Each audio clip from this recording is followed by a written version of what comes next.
Hallo und herzlich willkommen, meine Damen, meine Herren. Schön, dass Sie da sind. Hi, hello and welcome, ladies and gentlemen, and everybody who is watching online. Bonjour et bienvenue. Meine Damen und Herren, direkt am Anfang konnte ich jetzt also die 3 Sprachen schon mal antexten, in denen wir unsere Veranstaltung hier und heute auf der Anuga haben werden für das Forum Nachhaltiger Kakao. Vielen Dank an diejenigen von Ihnen, die wirklich hier live in Saal sind. Es ist traumhaft, Menschen wieder vor sich haben zu dürfen. Und es ist so schön, meine Damen und Herren, dass Sie sich die Zeit nehmen für die nächsten 2 Stunden online, wo auch immer Sie sind, ob wirklich im Büro oder im Homeoffice. Daran haben wir uns alle gewöhnt. Sorry, dass wir 10 Minuten zu spät sind. Eigentlich hätten wir ja, da wir in Köln sind, um 11 Minuten nach 11 anfangen müssen, aber Karneval fängt erst in einem Monat an und heute wollen wir ganz seriös und wirklich ein sehr wichtiges Thema besprechen, aber auch ein gutes Thema, denn meine Damen und Herren, Sie wissen alle ganz genau, dass die EU Talks gehalten hat mit ganz hoher Stakeholder-Beteiligung, etwas, was außergewöhnlich gewesen ist, ein Prozess, der im September letzten Jahres angestoßen worden ist, der dann in diesem Jahr mit 7 Sessions, hauptsächlich online, weitergeführt worden ist. Und wenn wir von diesem Stakeholder-Dialog sprechen, dann war es nicht nur die Akteure der EU, Industrie und Handel, interessierte Mitgliedstaaten, Zivilgesellschaft natürlich, internationale Organisationen und institutionelle Vertreter aus Cote d'Ivoire und Ghana. Und wir werden heute viele dieser Stakeholder auf dieser Bühne erleben können, im Gespräch, in ihren Überlegungen, die Sie sich im Vorfeld schon gemacht haben. Sie wissen, meine Damen und Herren, dieser Dialog ist außergewöhnlich positiv bewertet worden bis jetzt. Und dieses, nur um es mal ganz klar auszudrücken, ist nicht die Abschlussveranstaltung, sondern es ist etwas, wo wir mal schauen, wo stehen wir heute, welche Konsequenzen können wir schon daraus ziehen, was bis jetzt besprochen worden ist und vor allen Dingen eine wichtige Frage, die im Kakaosektor immer wieder vorkommt: Wie kommen wir ins Tun? Heute haben wir uns 2 wichtige Themen rausgepickt. Sie wissen, bei den 7 Sessions gab es unterschiedliche Schwerpunkte, aber heute soll es gehen über die existenzsichernden Einkommen und natürlich über das lang diskutierte Thema des Kakaoanbaus ohne Kinderarbeit.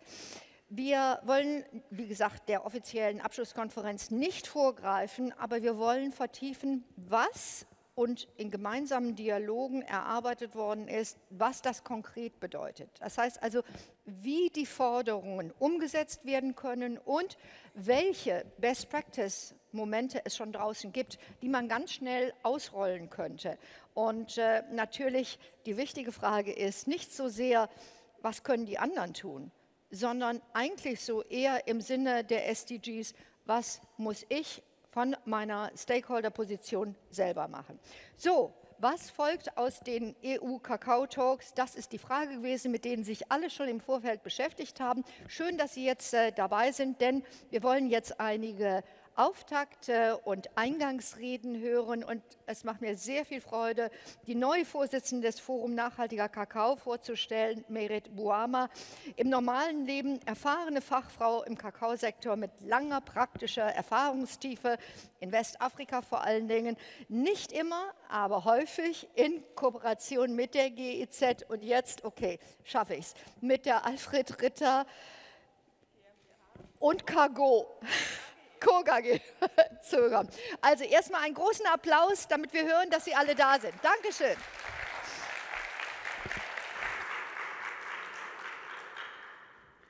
Your Excellency, Herr Alex Assange, Executive Secretary der Cote d'Ivoire Ghana Cocoa Initiative, sehr geehrter Herr Dr. Karl Wessels, Unterabteilungsleiter im Bundesministerium für Ernährung und Landwirtschaft, sehr geehrter Herr Dirk Schottschneider, Unterabteilungsleiter im Bundesministerium für wirtschaftliche Zusammenarbeit und Entwicklung, sehr geehrte Frau Zoe Drüel von der EU-Kommission, sehr geehrte Redner und Rednerinnen, verzeihen Sie mir, wenn ich Sie jetzt nicht alle einzeln nenne. Liebe Mitglieder des Forums Nachhaltiger Kakao, liebe Gäste. Ich bedanke mich im Namen des Forum Nachhaltiger Kakao für Ihr großes Interesse an unserer heutigen Veranstaltung. Es ist bei der Anuga gute Tradition, dass wir sowohl mit einer Fachveranstaltung zu einem aktuellen Thema als auch mit einem Messestand hier vertreten sind. Und ich freue mich ganz besonders, Sie heute wieder nach so langer Zeit zu einer Präsenzveranstaltung begrüßen zu dürfen. Unser Thema heute lautet Existenzsichernde Einkommen und Kakao ohne Kinderarbeit. Was folgt aus den EU-Coco-Talks? Erst einmal möchte ich der Kommission und Ihnen, Frau Drüel, meinen herzlichen Glückwunsch zu dieser Veranstaltungsreihe aussprechen. Man kann sagen, die EU-Coco-Talks haben eine neue Dimension des Multi-Stakeholder-Dialogs im Kakao auf europäischer Ebene geschaffen. Es waren bisher immer intensive und konstruktive Dialoge unter gut ausgewählten Experten und Expertinnen. Ganz besonders möchte ich die exzellente Beteiligung unserer Partner aus den Kakaoanbauländern hervorheben. Liebe Frau Drüel, Sie werden uns ja gleich die Coco Talks noch einmal vorstellen und erläutern, insbesondere wie sie in den nächsten Monaten fortgeführt und abgeschlossen werden sollen. Trotzdem möchten wir schon heute im Rahmen unserer Veranstaltung vorläufige Schlussfolgerungen aus den Coco Talks ziehen, um möglichst konkrete Empfehlungen in eine kommende Abschlussveranstaltung hineintragen zu können. Es freut mich besonders, dass die EU nun eine wichtige und koordinierende Rolle bei der Bewältigung der Probleme im Kakaosektor einnimmt. Wie auch bei den Coco Talks ist das Forum in Zusammenarbeit mit den anderen europäischen Plattformen bereit und interessiert, bei der Umsetzung der Schlussfolgerungen mitzuwirken. Uns ist es wichtig, dass die Themen auf der Agenda stehen, die dauerhafte Änderungen bei den drängenden Herausforderungen wie Kinderarbeit und Armut der Kakaobauern und Bäuerinnen, Thema unserer Veranstaltung heute, bewirken und dass diese gemeinsam angegangen werden. More of the same brauchen wir nicht. Hier nennen möchte ich die Steuerung der Kakaomenge. Nur darüber kann der internationale Kakaopreis stabilisiert werden mit entsprechenden Auswirkungen auf den Farmgate-Preis und nachhaltig bessere Preise für die Produzenten und Produzentinnen. Ein anderes wichtiges Thema, um insbesondere die Entwaldung zu kontrollieren, ist ein Rückverfolgbarkeitssystem, das auf Farmebene beginnt. Systeme der Firmen und der Produzentenländer müssen aufeinander abgestimmt sein und dürfen in keinem Fall die Kleinbauern und Kleinbäuerinnen zusätzlich belasten. Förderliche, wirtschaftliche und politische Rahmenbedingungen in den Anbauländern und auf globaler Ebene müssen den nötigen Strukturwandel im ländlichen Raum und die damit einhergehende Modernisierung des Kakaoanbaus unterstützen, zusätzliche Einkommensmöglichkeiten schaffen und die professionelle Entwicklung der Kleinbauern und Bäuerinnen fördern. Hier ist die Politik gefordert, und zwar in enger Zusammenarbeit zwischen den Regierungen der Produzentenländer und unserer Regierungen hier in Europa. Wenn wir die großen Herausforderungen im Kakaosektor nachhaltig überwinden möchten, dann wird dies nur in enger Zusammenarbeit mit unseren Partnern in Kakaoanbauländern gelingen. Die Cote d'ivoire Ghana Cocoa Initiative wird hierbei eine zentrale Rolle spielen. Und wir wissen es sehr zu schätzen, dass Sie, Your Excellency, Herr Assange, heute den langen Weg aus Ghana auf sich genommen haben, um uns Ihre Initiative vorzustellen und mit uns in den Austausch zu treten. Der Erfolg aller Bemühungen für einen nachhaltigen Kakaosektor hängt vor allem auch an starken und professionellen Erzeugerorganisationen und ihrer Mitglieder. Ich freue mich ganz besonders, dass Frau Bamba, Leiterin einer kooperativen Union in der Côte d'Ivoire, heute ihre Perspektive mit uns teilen wird. Als Vertreterin eines mittelständischen Schokoladenherstellers bin ich mir der Verantwortung der Privatwirtschaft für ihre Lieferketten bewusst.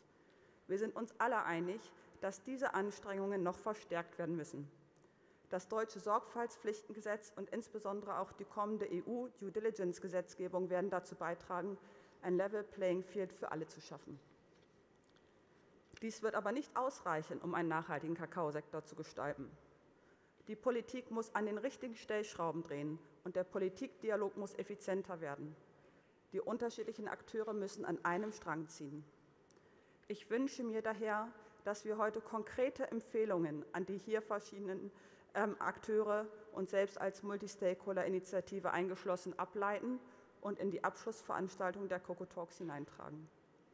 Von der EU wünsche ich mir, dass sie den Prozess unter Einbindung der relevanten Akteure weiter vorantreibt und auch komplexe Themen wie zum Beispiel Angebotsmanagement und Strukturwandel, adressiert. Bevor ich nun das Wort an Herrn Dr. Wessels übergebe, möchte ich noch die Moderatorin unserer heutigen Veranstaltung vorstellen. Frau Conny Schimmoch ist Journalistin und hat als Moderatorin lange Jahre bei Phoenix gearbeitet und moderiert heute internationale und nationale Konferenzen für UN- und EU-Organisationen, Bundesministerien und Unternehmen. Herr Dr. Karl Wessels ist Leiter der Unterabteilung Bodenmarkt, Export, Absatzförderung sowie Leiter der Stabsstelle Koordinierung Export des Bundesministeriums für Ernährung und Landwirtschaft.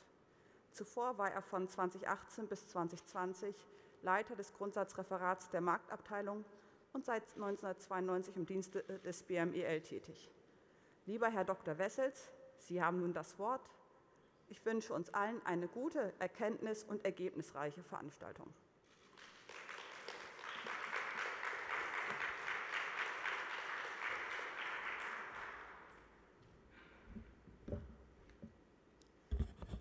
Vielen Dank.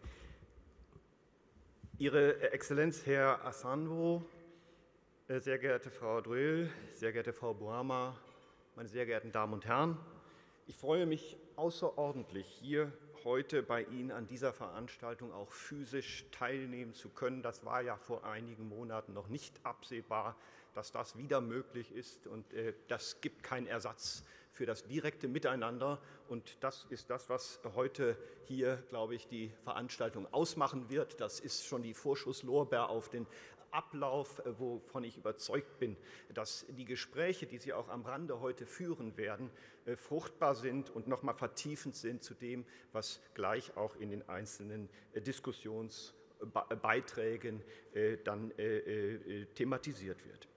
Ich darf Ihnen ganz herzlich die Grüße unserer Bundesministerin Julia Klöckner übermitteln, die am Samstag hier auch das Vergnügen hatte, die Anuga zu eröffnen. Sie hat tatsächlich sich auch dann bei ihrem Rundgang schon mit dem Thema nachhaltiger Kakao an der einen oder anderen Station intensiver befasst und sich Zeit genommen. Auch das zeigt, es ist ein Thema, das auch unserer Ministerin am Herzen liegt. Es ist ein Thema, das für die ganze Bundesregierung ein wichtiges Thema ist und auch, das muss ich natürlich an dieser Stelle sagen, mit Blick auf die neue anstehende Regierungsbildung mit Sicherheit auch ein wichtiges Thema bleiben wird, wenn nicht sogar verstärkt.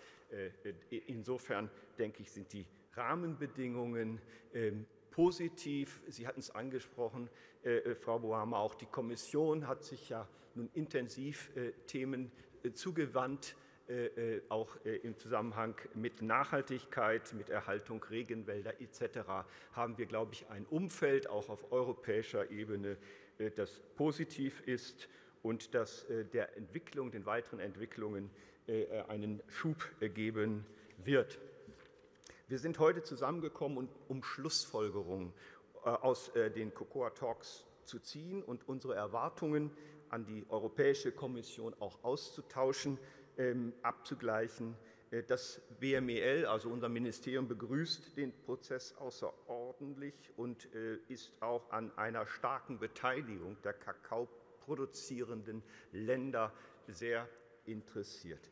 Wir halten die Beteiligung und den Dialog mit den Partnerländern vor Ort für essentiell, um gemeinsam unsere Ziele für einen nachhaltigen Kakaosektor zu erreichen. Wir begrüßen, dass das Forum Nachhaltiger Kakao in diesem international geführten politischen Dialog eine wichtige unterstützende Rolle spielt und auch immer wieder Anschubfunktion wahrnimmt. Daher sind wir sehr froh, heute Herrn Alex Assange, den Generalsekretär der Cote d'ivoire und Ghana Kakao Initiative, als Gast begrüßen zu dürfen. Von den Cocoa Talks wünschen und erwarten wir uns klare Empfehlungen im Hinblick auf die Bekämpfung der Kinderarbeit und die Bekämpfung der Entwaldung. Und wir wünschen uns auch klare Aussagen, wie diese Empfehlungen am Ende umgesetzt werden können.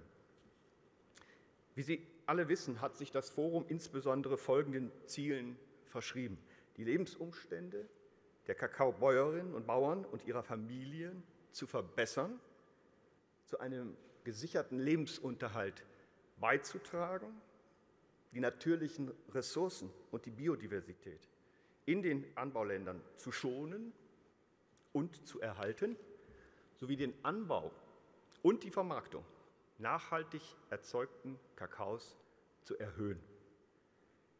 Erreichen können wir das unter anderem mit der Verwendung von ausschließlich nachhaltig erzeugtem Kakao. Und da hat das Forum Erfolge aufzuweisen. Seit Gründung stieg der Anteil des nachhaltig erzeugten Kakaos in Deutschland, in den in Deutschland verkauften Süßwaren, auf 83%. Geplant ist ein Wert von 85% bis 2025.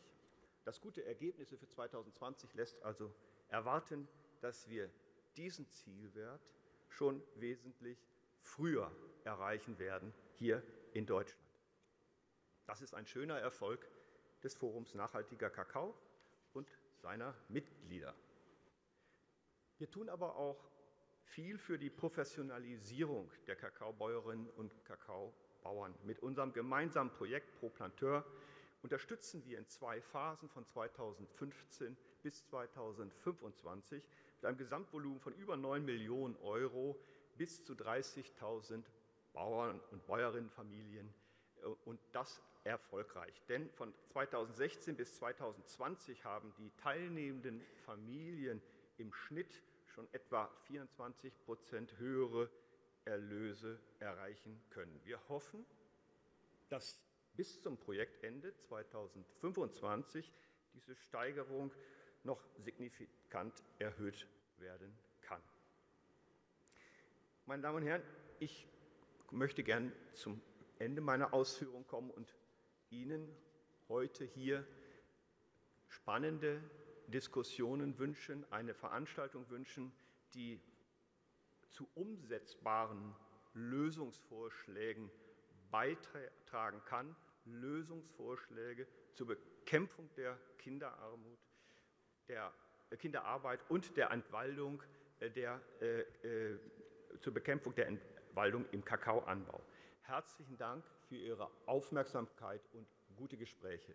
Dankeschön.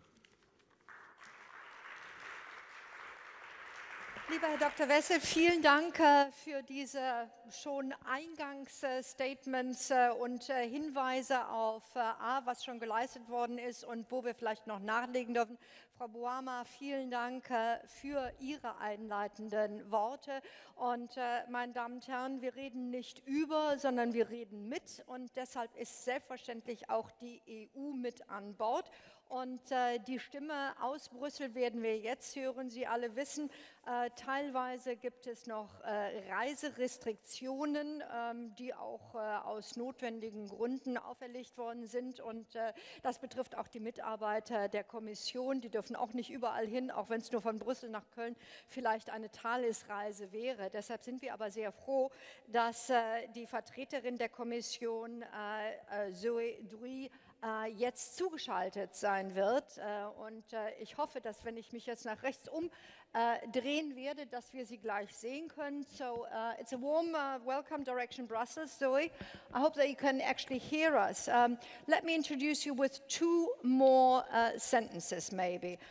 We of course know that the UN Food System Summit in September has been very important to actually bring about attention to the issues that we're talking about in a completely different way and maybe also at a different platform.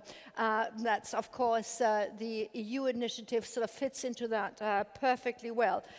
So you look as if you could hear us, and the other thing is that the topics that were discussed in New York are also the topics that are at the core of your heart and of your work that you've been doing the last couple of years, whether it be World Bank, whether it be FAO, or whether it was now with DG INPA.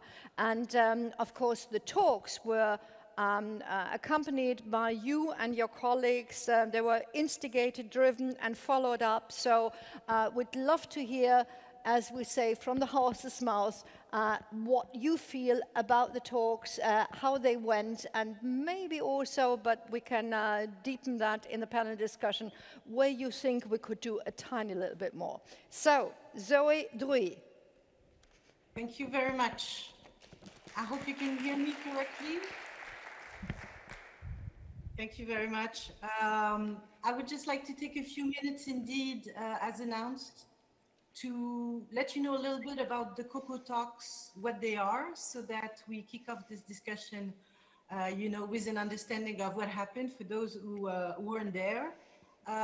It is an initiative of the European Commission, DG Trade and DG INTPA together. So INTPA is the DG for International Partnership, formerly DG DEFCO for Development Cooperation. It's an initiative that was launched already back in 2019, and it followed by then really a very important event, which was the adoption of the Living Income Differential Initiative in Ghana and Cote d'Ivoire. Ghana and Cote d'Ivoire are the two main producers of cocoa, as we know.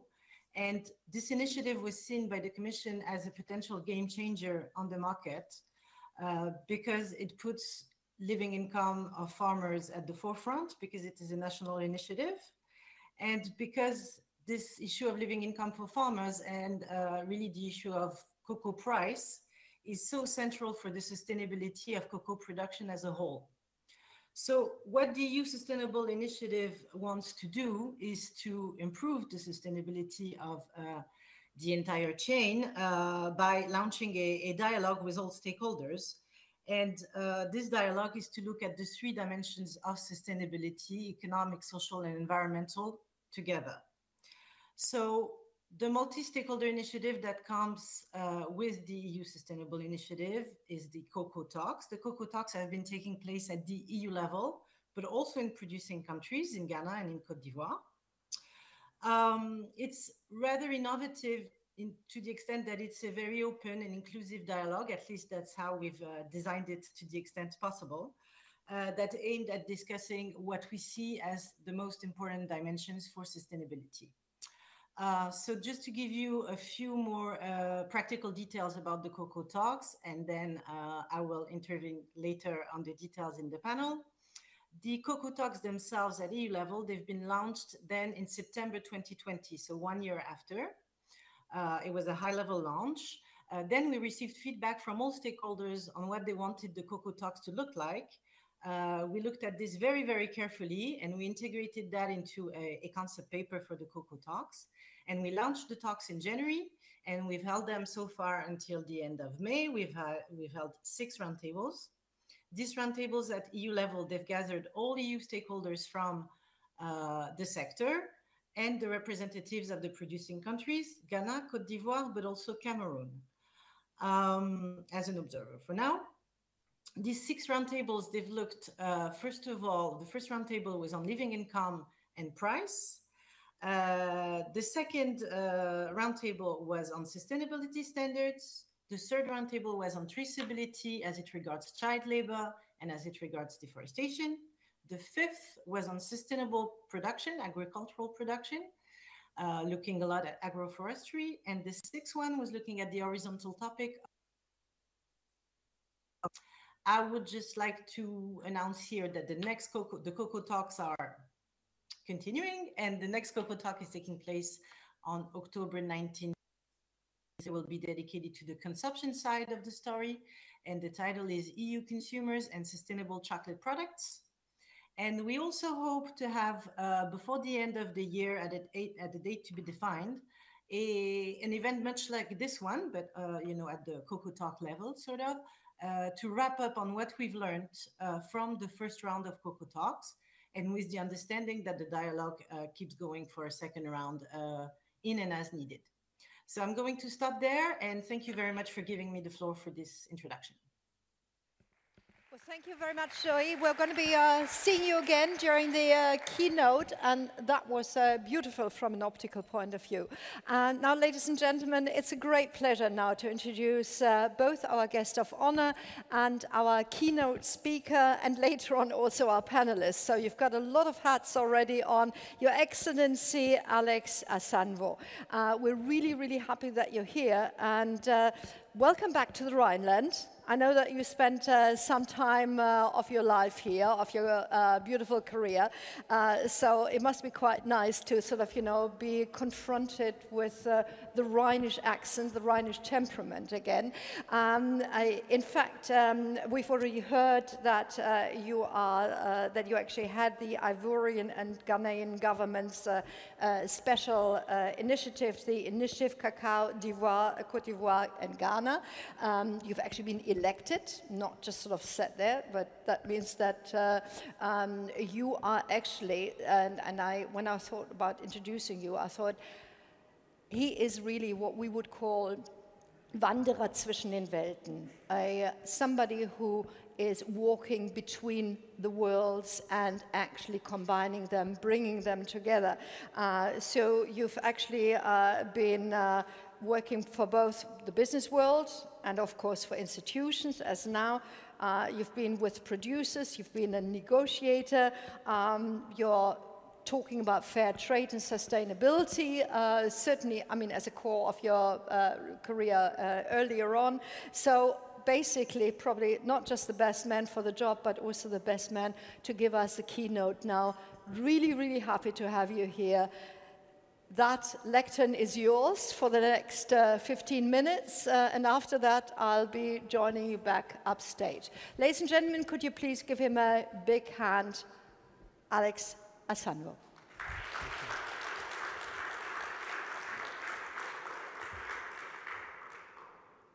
Thank you very much. So I will start in German. So ich würde mich freuen, heute hier zu sein. So sehr geehrte Damen und Herren, Dr. Karl Wessels, Madame Merit Boima, but also Zoe, who is not here and I've been engaged a lot. Entschuldigung, ich könnte nicht meine Rede auf Deutsch, weil es ein wenig schwer für mich. But today is a pleasure. It's a pleasure to be here in Germany. That's a country that I know. I've been living here in Germany, in different places in Germany. So glad to be here in Cologne. Yesterday I tasted the Kölsch. That's always a good pleasure. First of all, let me thank you, the GISCO, for inviting me here to speak to this event, but also on behalf of the two countries, Cote d'Ivoire and Ghana, which I represent here. We appreciate the fact that your country is taking leadership on that conversation around sustainable cocoa. It's very important for us. Cocoa is a commodity that creates value in our country. That's one of the key major import revenue for the country. So it's a strategic commodity for Cote d'Ivoire and Ghana. So we are here today to talk about sustainability. Unfortunately, cocoa is still always connected to the theme of poverty. So we hope, and we have big hope here, with all the stakeholders in this room, that we can start discussing really how can we make a difference. We have a lot of opportunities. First of all, I was asked to tell a little bit about the initiative, so let me give me some history. So the Ghana Cote d'Ivoire Cocoa, or let's say the Cote d'Ivoire and Ghana Cocoa Initiative, came from a lot of reflections that 2 years ago brought the two presidents of Cote d'Ivoire and Ghana to come together and looking at all the results, the pressure, the market fluctuations, the sustainability challenges, the difficulties they have in terms of engaging, promoting, communicating around cocoa, with also a basic assessment. So the two countries represent 2/3 of the global production, right? But only represent 6% of the global entire chocolate and cocoa value chain. So the two presidents realized this cannot be normal. So we need to join force and really try to look at where and how the country can make a difference. And one of the key takeaways is that there is a need for sustainable production. That's very clear. The consumer needs it. The farmer needs also to get away from poverty. How do we do that? Let's coordinate, which has started the reflection of getting potentially a coordination body. But before that, the two cocoa boards from Cote d'Ivoire and Ghana worked together. They came with some agreement on how to manage the price discussion so that they can reduce smuggling. They also discussed how to combine effort on research and development. And few output came out of it, which is Cote d'Ivoire and Ghana have led a process to create a cocoa standard for all producing countries in Africa, called the RSO, the African Regional Standard, which came out of ISO, but also historically were a kind of output from the SEN ISO process. The countries wanted to own the standard because this is where the cocoa is being produced. So we have all Africa where the standard is. So it's important because they realize it's important that everyone have the same assessment, everyone operate on the same standard. The second topic that was also aligned with the country is the creation of the price mechanism, the LID, Living Income Differential, which has been announced in 2019 after a long discussion with the industry, a lot of facilitation, difficult conversations. At that time, I was at the industry part, so I can see how some emotion are into that conversation. But clearly, the LID has been put in place. So LID and the standard, so which shows that the Cote d'Ivoire and Ghana have taken the step to drive the agenda of sustainability. And the Cote d'Ivoire Cocoa, Ghana and Cote d'Ivoire initiative is the establishment of the response from the two countries to really start coordinating the effort. As you can imagine, I have a lot of topics. Local processing, increasing processing in country, promoting cocoa consumptions and chocolate in countries, creating harmonization in research and development, working on creating new market for cocoa. But also, you won't be surprised that my top priority is to help consolidated and delivering the living income differential, because that mechanism have faced serious problems which are bringing us here together. And the mission is simply because Cote d'Ivoire and Ghana believe that the right to earn a decent living income is a human right.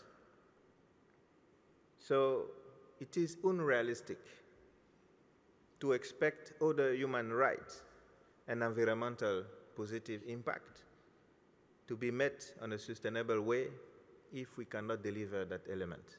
So living income differential is a starting point. It's not the end. So we want to have discussion on how to make it better, how to deliver it. And for us, this is a key element. So I was asked to probably provide our perspective on the European Union Cocoa Talk. That's a very important, as Madame Zoe said, that's a breakthrough process that have involved everyone. We had even sessions in Cote d'Ivoire and Ghana. I participated to some or most of them, but also in Brussels. We have few takeaways. So first one, which is aligned with us countries, is the agreement that the unbalance share in the value chain is a threat for sustainability in cocoa. But also, it came so many times that living income for cocoa farmer is a necessary precondition for more sustainable cocoa production. So it's not only about children or forest. This is about people. So people that will deliver the order. So we have agreement during these talks, that the topics, the 3-1, child labor, deforestation, and living income are interlinked.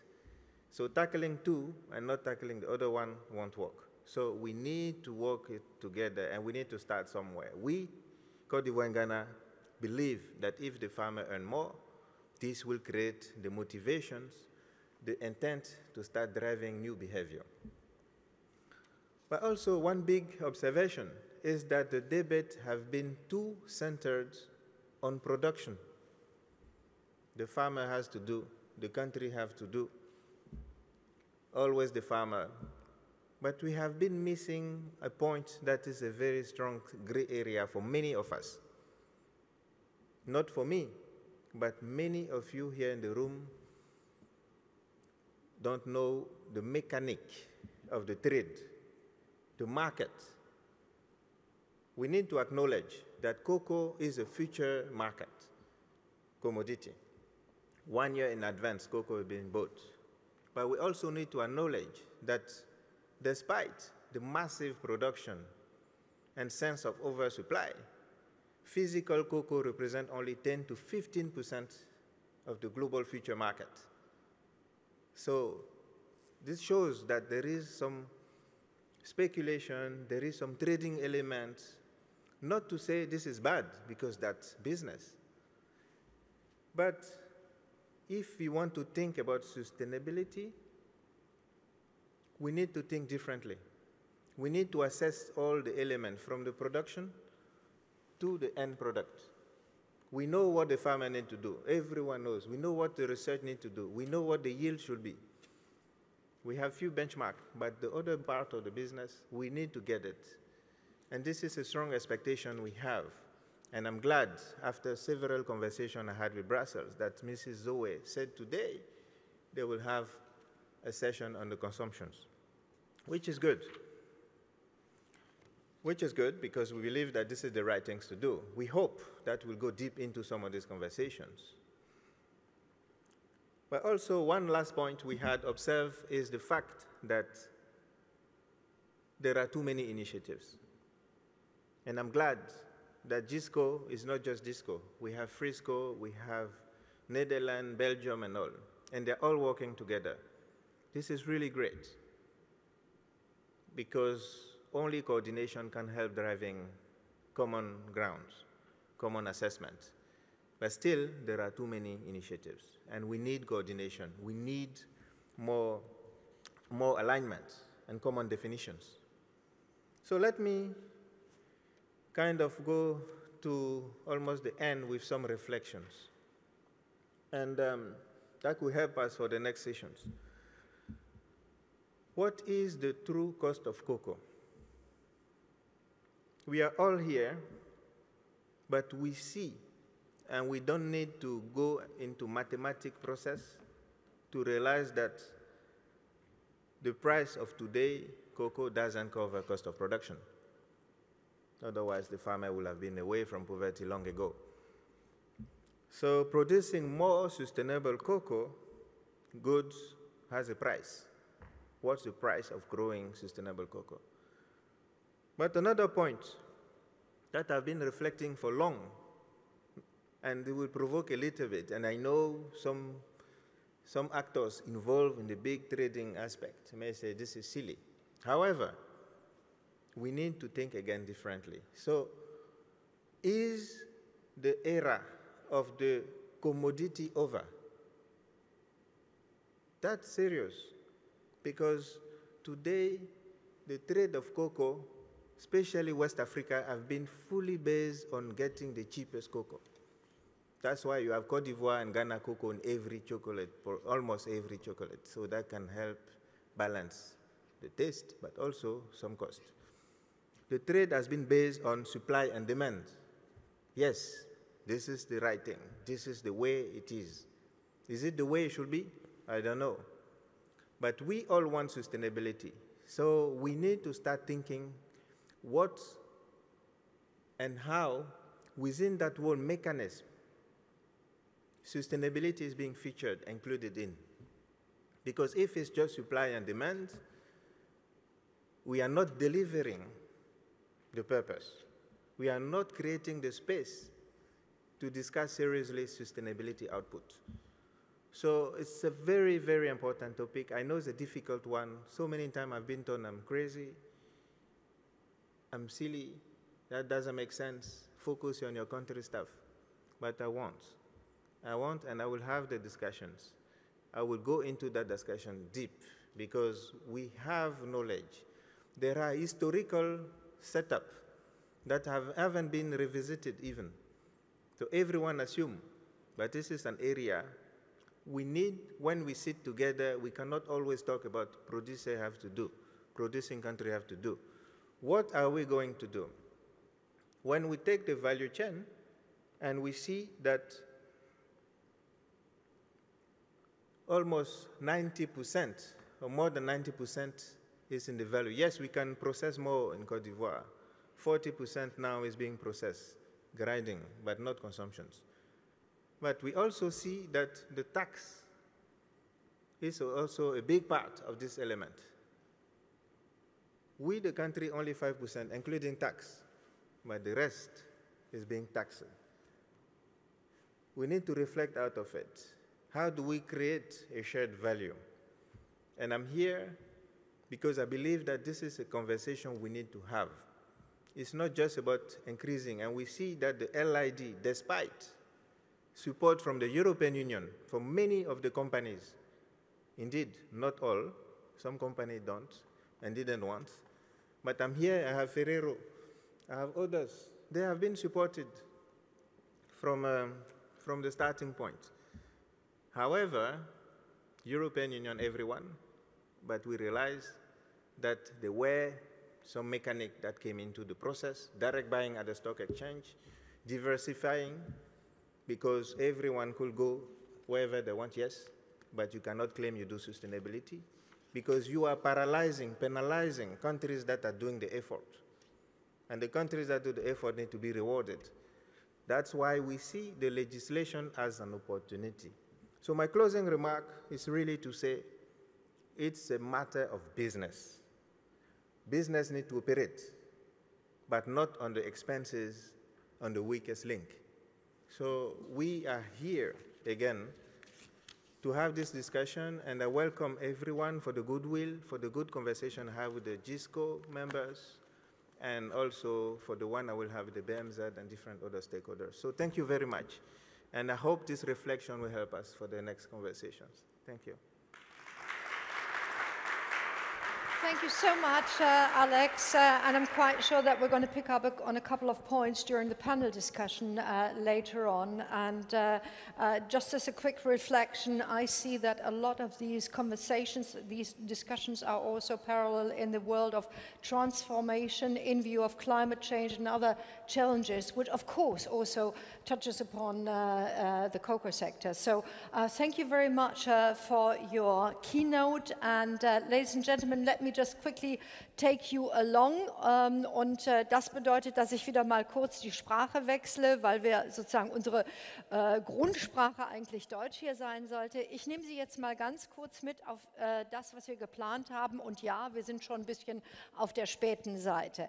Wir haben die Frage, was jetzt mit den, oder was wird aus den Cocoa Talks, respektive was ziehen wir daraus, haben wir 4 unterschiedlichen Inputgebern gegeben. Die werden ihre Meinung und ihre Ansichten hier auf der Bühne verkünden, ohne dass wir darüber diskutieren. Diese Inputs werden dann aber aufgenommen von unseren Panelisten, dazu gehört Alex natürlich gleich auch und auch Zoe aus Brüssel. Und wir werden die dann reflektieren zusammen mit Ihrem Input, meine Damen und Herren, mit Ihren Fragen, Ihren Anregungen. Und ich denke mir, einige Fragen sind ja schon gestellt worden, die möglicherweise schon einige Antworten in einigen Hinterköpfen gebracht haben. Wir haben jetzt also unsere 4 Inputgeber und wir wollen gerne beginnen. Wir haben ja gesagt, wir reden nicht über, sondern wir reden mit denjenigen, die wirklich auch Kakao anbauen und haben mit Aminata Bamba eine Vertreterin einer sehr großen Kooperative, sogar einer überregionalen Kooperative mit mehreren Basiskooperativen darunter, 2004 gegründet mit ungefähr 32.000 Farmern, die davon gefördert werden. Und Aminata ist zuständig für das Thema Nachhaltigkeit und sie unterrichtet auch einzelne Gruppen von Fahrern wiederum, was mit Kinderarbeit passieren sollte, wie Fairtrade funktioniert und wie zum Beispiel die Rainforest Alliance helfen kann. Und ich sehe sie hier gerade. Aminata, nous sommes heureux que vous preniez le temps maintenant. Votre 7 minutes commence maintenant. OK. Merci. Bonjour, mesdames et messieurs. Tout d'abord, avant de commencer, je voulais dire merci à Gisco de nous avoir associés à cette discussion qui est vraiment importante pour le bien-être du producteur. Je suis Aminata Bamba, responsable développement durable d'Ecoteam, qui est une union de 30 coopératives basées en Côte d'Ivoire avec plus de 32 000 producteurs. Donc, il faut dire que depuis 2010, l'union Ecoteam s'est inscrite dans la durabilité avec la certification de plusieurs programmes comme le Fairtrade, le OUS, le Rainforest et l'agriculture biologique depuis 2018. Cette discussion est vraiment importante pour nous. Comme on l'a dit, nous avons plusieurs producteurs et notre premier objectif, c'est le bien-être de ces producteurs-là. Par ricochet, tous les producteurs de cacao en Côte d'Ivoire et au Ghana. Les études ont montré qu'il y a plus de 1 million de petits producteurs de cacao et de café. Et selon une étude qui a été publiée en juillet 2021, qui a été faite par Fairtrade, 85% de ces producteurs gagnent le revenu vital. Ça voudra dire que c'est 15% seulement qui vivent de façon décente avec la production de leur cacao. Et au sortir des discussions qui ont été organisées par l'Union européenne sur plusieurs thématiques en ce qui concerne le revenu vital, le travail des enfants, il est clair maintenant qu'il faut qu'on dépasse la période des discussions et que nous passons directement aux actions. Nous devons passer aux actions parce que je pense que nous avons beaucoup discuté. Et il faut noter que pour atteindre cet objectif-là, ce n'est pas seulement qu'une seule partie, c'est toutes les parties prenantes.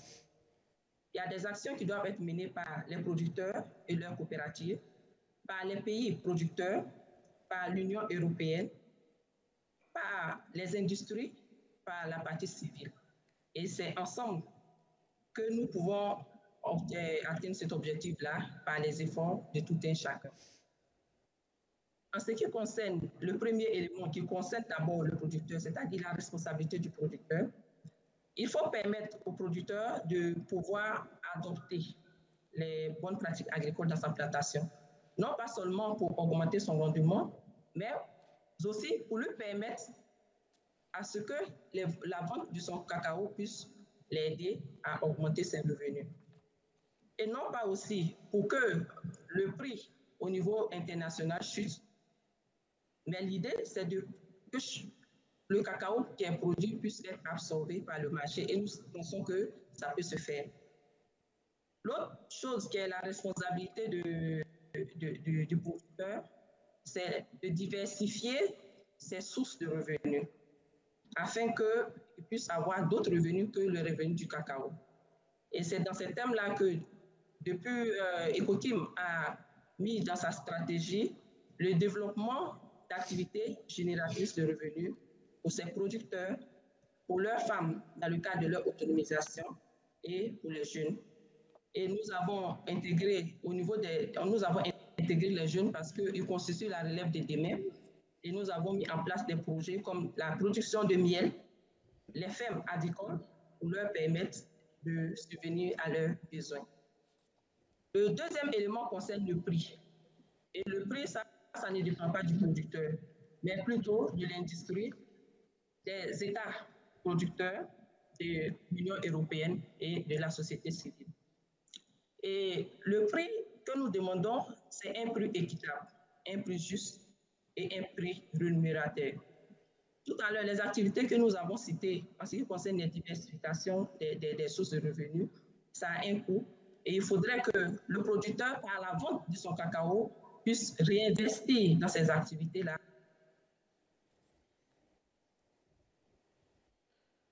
pour augmenter ses revenus en tant qu'un professionnel et en tant qu'un entrepreneur pour sa plantation. Nous parlons aussi du travail des enfants, mais il faut savoir que l'une des causes, on pourrait dire même la principale cause, c'est la pauvreté. La pauvreté qui fait que aujourd'hui, nous constatons ce fléau. Et il y a des actions qui sont menées par certaines coopératives certifiées et en plus, des actions qui sont menées par les différents gouvernements. Ces coopératives-là font les sensibilisations, les collectes de données dans le cadre du système de suivi et de remédiation. Et il faut savoir que ces activités sont financées soit par la prime ou soit par certaines industries qui aident ces coopératives à pouvoir mettre ces systèmes-là en place. Bien que pour certaines certifications, la lutte contre le travail des enfants ne concerne pas seulement les producteurs qui ou chaque coopérative, mais toute la communauté. Mais cela voudra dire que même en plus des sensibilisations qui sont déjà faites dans toutes les communautés, il faudrait mettre en place le système de suivi et de remédiation dans toute la communauté et cela engendre des coûts qui ne peuvent pas être supportés par ces coopératives-là. Donc, pour éradiquer ce fléau, il faut permettre aux producteurs d'avoir ce revenu décent. Et c'est dans ce sens-là que nous demandons à l'Union européenne, à la partie civile et aux industries de soutenir la norme régionale. Parce que nous pensons qu'avec cette norme, il y a plus de producteurs qui seront couverts et il y aura plus d'impact. Parce qu'il faut dire qu'en Côte d'Ivoire, il y a des coopératives qui sont certifiées, il y a des coopératives certifiées qui arrivent à vendre et il y a beaucoup de coopératives qui ne sont pas certifiées et même beaucoup de producteurs qui ne sont pas dans des programmes de certification. Et donc, toutes les actions qui sont menées par certaines coopératives, vous voyez que ça ne peut pas couvrir tous ces producteurs-là. Donc, c'est vraiment important avec cette norme régionale-là qui a plus de portée. Donc, nous pensons que ça peut couvrir tous les producteurs. Mais l'autre chose aussi qui est importante, c'est que le fait d'avoir la norme régionale ne veut pas dire qu'au niveau des normes qui sont volontaires doivent disparaître.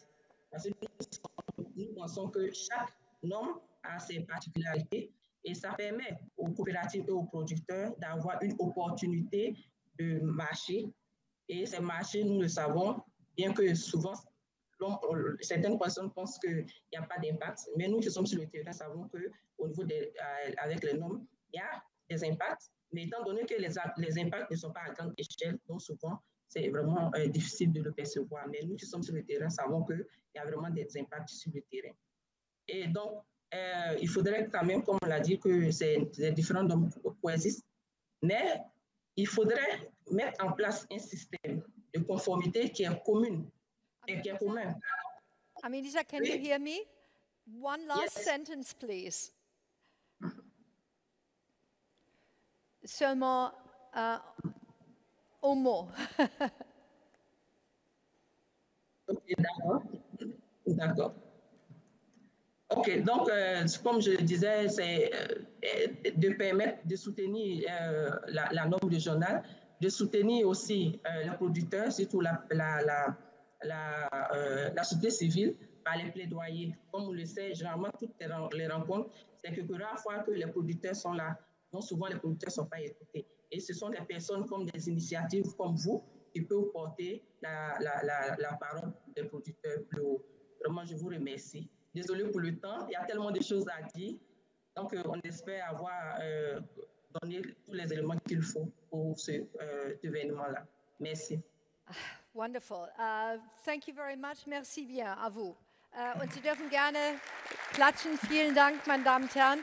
Auch von Aminita werden wir Ihre Punkte sehr gerne mit reinbringen, auch die Probleme, wo man sagen kann, die sich möglicherweise wie die Schlange in den Schwanz beißt, Armut, Kinderarbeit etc. pp. Dinge, mit denen Sie schon seit Jahren vertraut sind, die auch gespiegelt werden in den ILO-Berichten und Sie alle wissen, dass durch Covid-19 die Inzidenz von Kinderarbeit überall weltweit wieder gestiegen ist, nach Jahren, in denen es geschafft wurde, sie runterzubringen. So, und damit kommen wir zu unserem nächsten Inputgeber hier. Christian Mieles ist bereits im Saal. Ich freue mich darauf, dass er nach vorne kommt, auch wenn es natürlich auch ein paar andere Vertriebswege gibt. Die Masse an Kakao- und Schokoladenprodukten gelangt natürlich über den Einzelhandel, insbesondere über den Lebensmittelhandel, an den Verbraucher, an die Verbraucherin. Christian Mieles, Sie sind seit immerhin 15 Jahren Geschäftsführer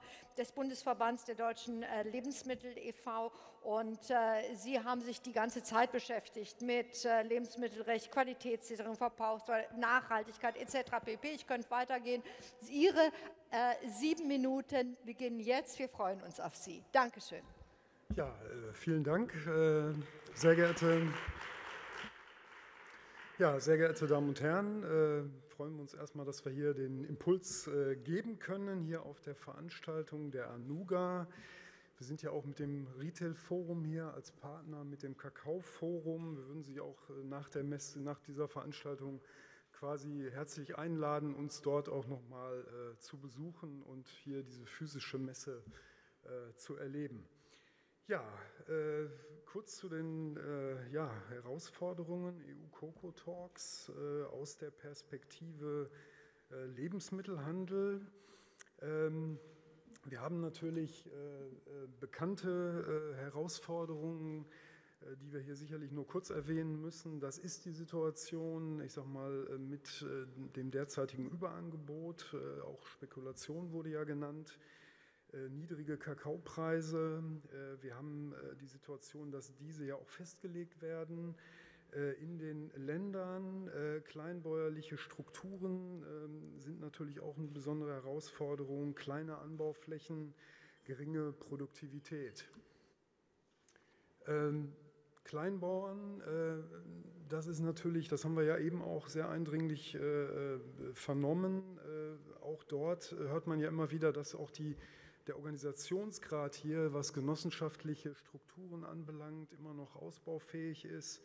Es gibt eine schwache Vermarktungsposition, mangelnde Infrastruktur, fehlende staatliche Daseinsvorsorge, letztendlich in der Folge natürlich dann Armut und auch leider sehr verbreitet Kinderarbeit. Auswirkungen des Anbaus sind auch natürlich ein Thema, was den Regenwald anbelangt. Ja, die Ungleichgewichte sind bekannt, Ursachen und Wirkungen sind häufig struktureller Art und müssen natürlich letztendlich auch in den Erzeugerländern in die Hand genommen werden. Aber ich denke mal auch die Lieferkette, die Wirtschaft ist hier am Ende natürlich auch in der Pflicht, in der Verantwortung, einen wichtigen Beitrag zu leisten, um hier zu unterstützen. Das ist ein ganz wesentlicher Punkt und deshalb stehen wir ja auch hier, um zu erklären, was die Wirtschaft leistet, wie wir unterstützen wollen und was wir hier dazu beitragen wollen. Und das auch, ich sage mal, nicht erst seit dem nationalen Lieferkettengesetz, Aber auf europäischer Ebene gibt es ja jetzt auch Entwicklungen und da sind wir sehr gespannt. So, also es geht darum, was können wir leisten, was können wir tun in der Kette, was haben bei uns die Handelsunternehmen unternommen. Da haben wir auch eine Übersicht zu. Einmal sind wir natürlich seit vielen Jahren hier im Forum aktiv, engagieren uns hier auf vielfältige Weise. Wir unterstützen das Projekt Pro Planteur. Im Eigenmarkenbereich haben wir die Zertifizierung sehr weit vorangetrieben, ungefähr 90% bei den Retail-Eigenmarken, die jetzt nach Rainforest, Fairtrade oder Bio oder Bio zertifiziert sind. Ganz wichtig auch die Pilotprojekte im Bereich der Eigenmarken. Es gibt also jetzt eine ganze Reihe von Schokoladeneigenmarken mit Kakao aus Projekten in Ghana, der Cote d'ivoire.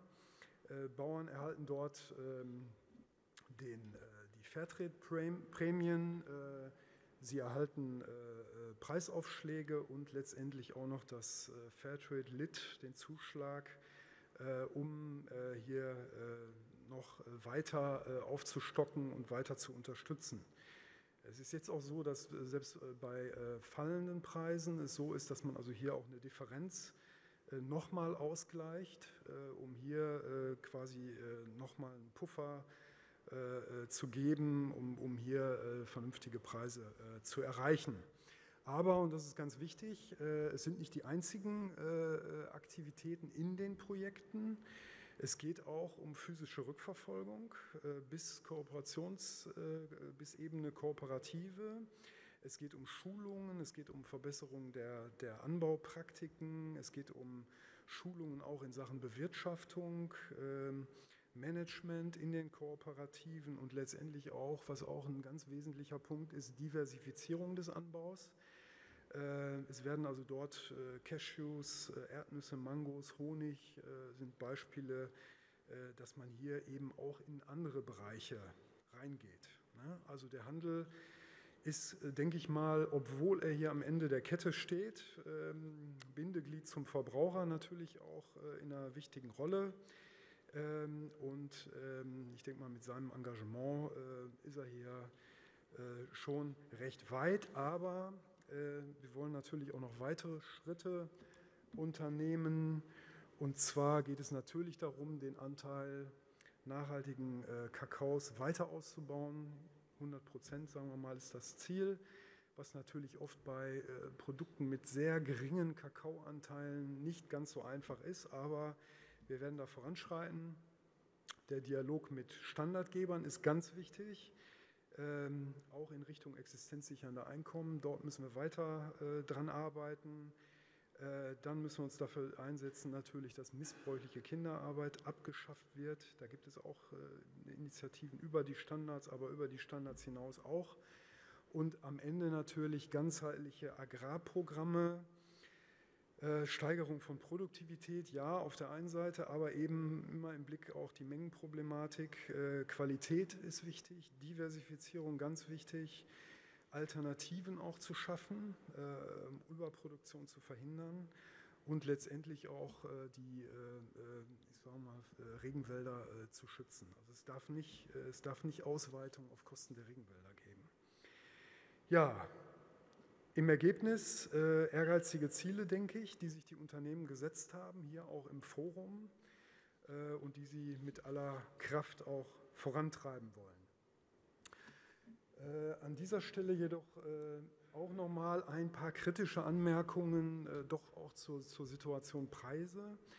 Ich denke mal, man sollte, also das ist schon auch eine Überlegung, die man anstellen sollte, hier nicht alles zu stark auf das Anheben, das künstliche Anheben von Preisen zu setzen, weil auch diese am Ende negative Effekte haben können. Also es kann sein, dass Rohstoffeinkäufer in andere Länder wechseln.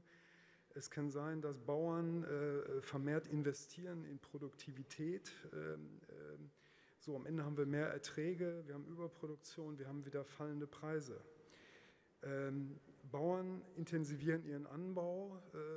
das kann Probleme bei der Biodiversität geben, wenn Pflanzenschutzmittel in starkem Maße eingesetzt werden.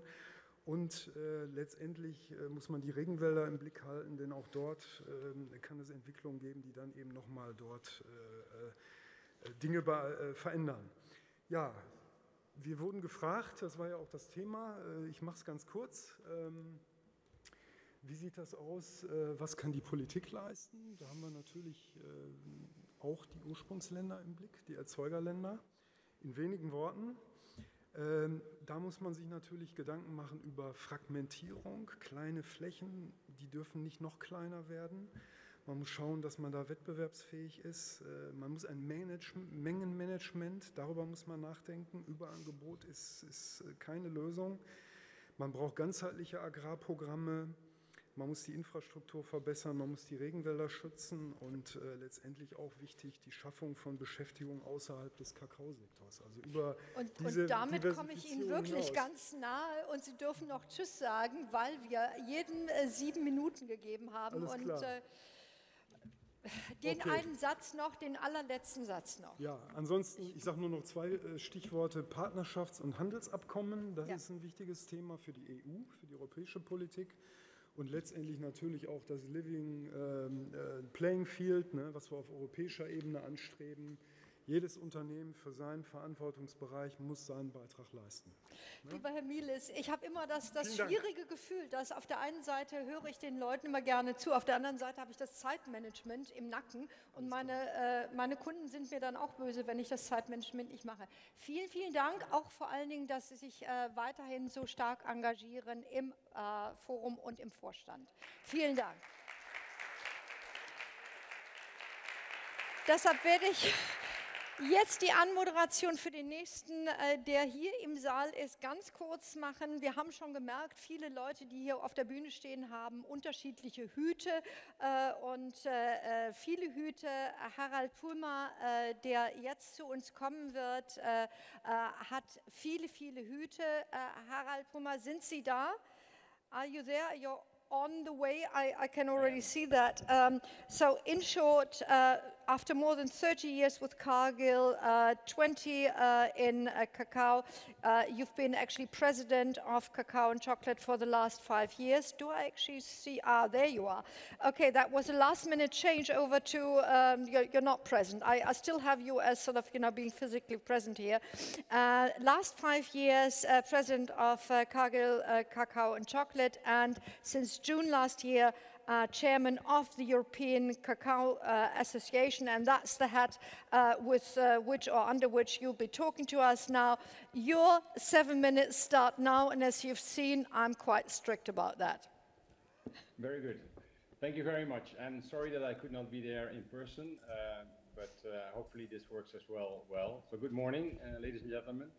And thank you, Gisco and Anuga, for organizing this important event and the opportunity to speak. So I'm presenting, as you already mentioned, as president of the European Cocoa Association, representing the major companies involved in trading, in handling, and in processing cocoa and chocolate in Europe. Our members are not only active in Europe, but they also have facilities in the cocoa origin countries with significant programs on the ground. I would also like to thank the European Commission for initiating the EU Cocoa Talks and the multi-stakeholder dialogue. It's been quite an intensive and ambitious initiative, and it's been very effective, I think, as well, bringing all the stakeholders together in a very innovative format, taking place both in EU and in Ghana and Cote d'Ivoire, with very good representation. And I think it was very encouraging to see that on many of the topics, there is already strong alignment on what needs to be done. Now, in the Cocoa Talks, the industry provided insights with regards to what is needed, in our view, to achieve a sustainable and thriving cocoa sector. And first and foremost, it is crucial, in our view, that an enabling environment in origin countries is created, as this is the only way to make structural progress on the ground, as well as to continue to win the confidence of EU consumers, which is very important. And the following 5 elements are essential in building an enabling environment. Number 1, it is important that we achieve a government and get a government mandated sector-wide traceability system that can bring enhanced traceability. We need effective farmer registration, which Ghana and Cote d'Ivoire are already embarking in, and the system needs to be linked and matched with land titles and polygon mapping, so we know where the farms are, and also review the land tenure policies in it as well. Secondly, it is important to implement strong agricultural policies to encompass better coordination between the national production targets and the global demand for cocoa. These policies also need to ensure that alternative livelihoods are looked for farmers that today are farming in protected areas. Number three, we need to support farmer entrepreneurship through farmer aggregation and capacity building for cooperatives. We should also support farmers in training and ensure that we look at alternative crops and alternative incomes as well for income.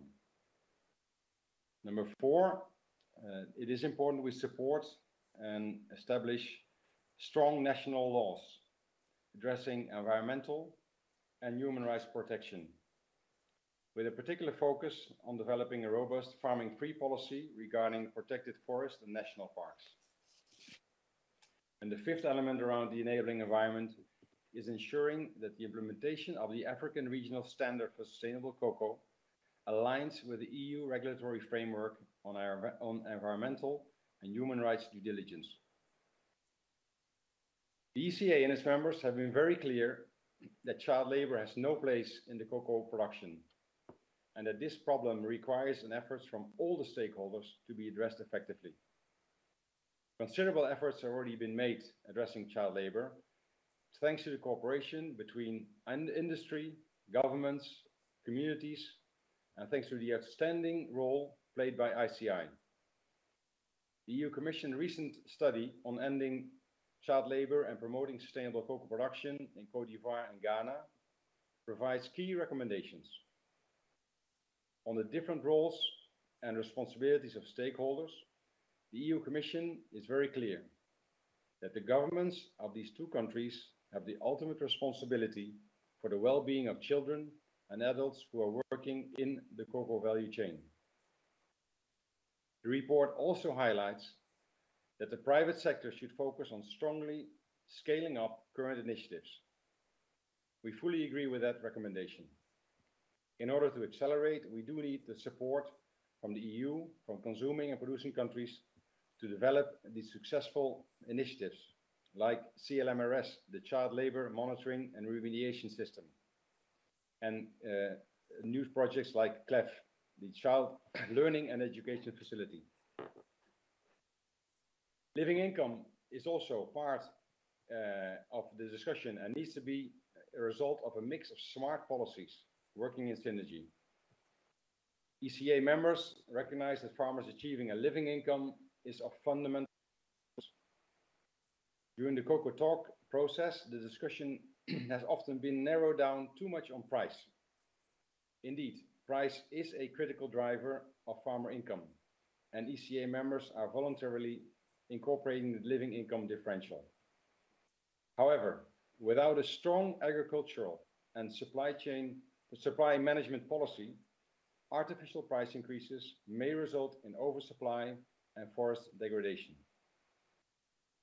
In the report, Demystifying the Cocoa Sector in Ghana and Cote d'Ivoire, that came out in 2018, the researchers stressed that poverty in Ghana and Cote d'Ivoire is not a problem specific to cocoa, but more general to rural smallholders. Despite the low income, cocoa growing is still perceived as the best option among smallholder farmers.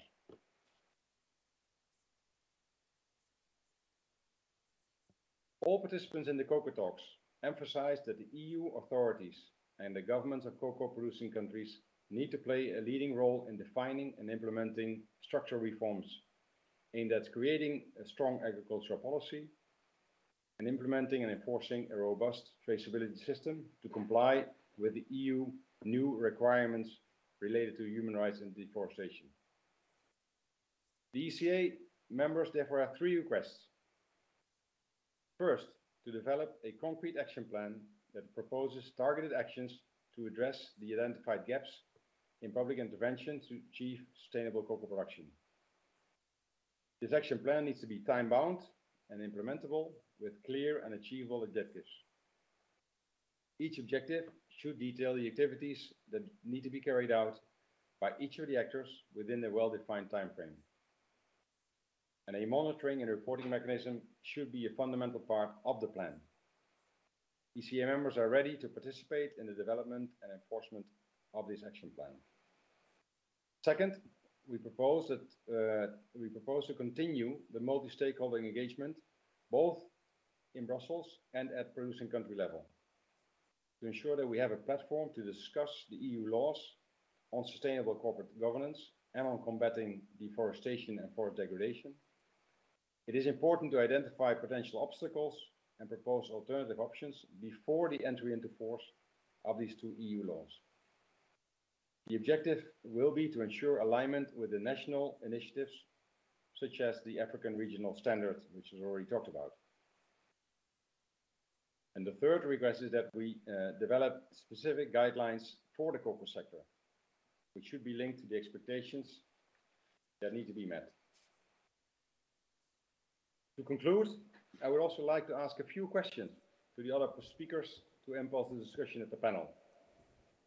To the producing country representative, according to ICCO figures, the global production of cocoa grew at a compound aggregate rate of 3% over the last decade. Over the same period, the average growth rate of cocoa and chocolate products demand only was up by 2.3%. This has resulted in increased global stocks of cocoa beans and semi-finished products, gradually leading to pressure on international cocoa prices. What are your recommendations to prevent such situation to continue? And is a strong management policy considered as a priority? Question to the BMZ representative. Acting as an importer into EU, the European cocoa industry will be the main actors to need to comply with the EU due diligence requirements in 3 years' time. Harold? Yeah, I'm rounding up. Traceability is key for a credible enforcement. How does Germany intend to contribute to establishing a robust traceability system to ensure that there's no disruption in trade flows? To the Commission, I'll keep the question very short. So following the talks, what is the Commission's role in driving the discussion between governments of producing and consuming countries to support the enabling environment? And to Fern advocates a strong partnership agreement, which I agree. Do you think that the existing existing economic partnership agreements with revised trade and sustainable development chapters would contribute to meeting the objective? I would like to thank you for your attention. I hope I'm sitting in time, and I look forward to a very constructive discussion today and in the future. Thank you. Harold, thank you very much for that input. A lot of applause from here. And I'll make sure we'll feed some of your questions back into the panel discussion, seeing that we hopefully have enough time for that. So it's thank you very much again. And we now have the last of the 4 input givers from the International Cocoa Initiative.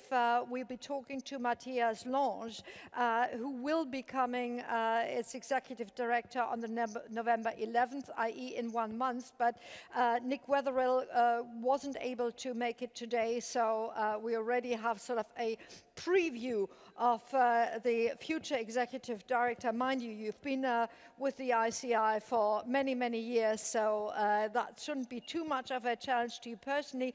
You personally have had in-depth experience in Western Africa, developing strategies for food safety and security, so I'm very sure that you're going to address child labor, seeing that that's one of the core issues of the ICI, but surely reflecting on the EU talks, also some other issues. Your 7 minutes starts now, Matthias. Yeah, and thanks to GISCO for inviting us. So as mentioned by the previous speakers, the Cocoa Talk were indeed a unique opportunity to bring all actors around the table, have a constructive dialogue, and reach consensus on what should be done to achieve responsible cocoa production. I mean, there's been already a lot of congratulations for Ms. Drill, so I'm not going to spend too much time on that.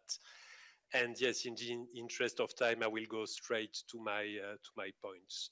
So for us at the International Cocoa Initiative, and we are a multi-stakeholder organization tackling child labor and forced labor in cocoa, we've got three main takeaways and recommendations from the Cocoa Talks. As mentioned by Alex and Madame Bamba, there are a lot of asks that are falling on the shoulders of farmers and their organizations. So I will rather focus my recommendations to the other stakeholders in the value chain. So the first key takeaway and recommendation we take from the Cocoa Talks is the need for scaling up human rights due diligence and social traceability systems. In the context of the forthcoming EU Human Rights Due Diligence Directive, traceability, transparency, and accountability will be key requirements. So companies have a responsibility to assess their supply chains, to identify adverse human rights impact they are linked to, and work to prevent and address them. When those systems are effectively implemented, they can significantly reduce child labor, so they are not just a tick box exercise. And that's why we are calling on companies for their full scale up, and on ourselves as a multi-stakeholder initiative to support our members and partners in this journey through innovation, learning, advocacy, as well as capacity and system strengthening. The second key takeaway and recommendation is that we need more alignment, coordination, as well as systems integration. Those systems, as has been mentioned by several speakers, they need to be aligned, they need to be based on common criteria and reporting frameworks in line with the UN guiding principles on business and human rights, but also with the African regional standards, national legislation and framework. Today, I think we've got more alignment than ever, but national governments in producing countries should ensure that the right policy frameworks are in place. The other element is that we need those systems to be coordinated under national leadership to ensure greater coverage, especially of the less organized part of the supply chain, but also to ensure a greater integration between private and public systems so that they can mutually reinforce each other. And here again, that's a key responsibility for producing governments. Having said that, while they are an important piece of the puzzles, those systems are only one piece. So they won't respond alone to all the structural challenges. So they don't need to just be linked to one another, they also need to be strongly linked to national policies and programs. And vice versa, we need those policies and programs to be linked to human rights due diligence systems. We should not oppose human rights due diligence and public policies. We need both, and they can be mutually reinforcing. And both governments and industry have a responsibility there. My third and last point is that we need to be striking the right mix between due diligence and support measures. Human rights due diligence legislation, if well designed, can be a positive game changer to accelerate responsible business practices and to scale up prevention and remediation mechanisms. So that should be about incentivizing human rights due diligence, but not ending up punishing farmers, who are those that are, already feeling all the consequences of those sustainability challenges. And so we need to be careful that those legislation don't, through unintended consequences, make farmers bear the cost and the burden of regulation or get them punished by such regulation.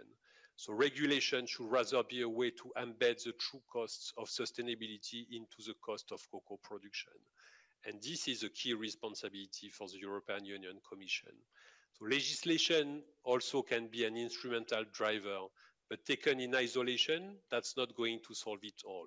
So in the same way as we need public and private systems working together, due diligence systems and public policies mutually reinforcing each other, we need to have legislation go alongside with supporting measures for cocoa farmers, producing governments and companies.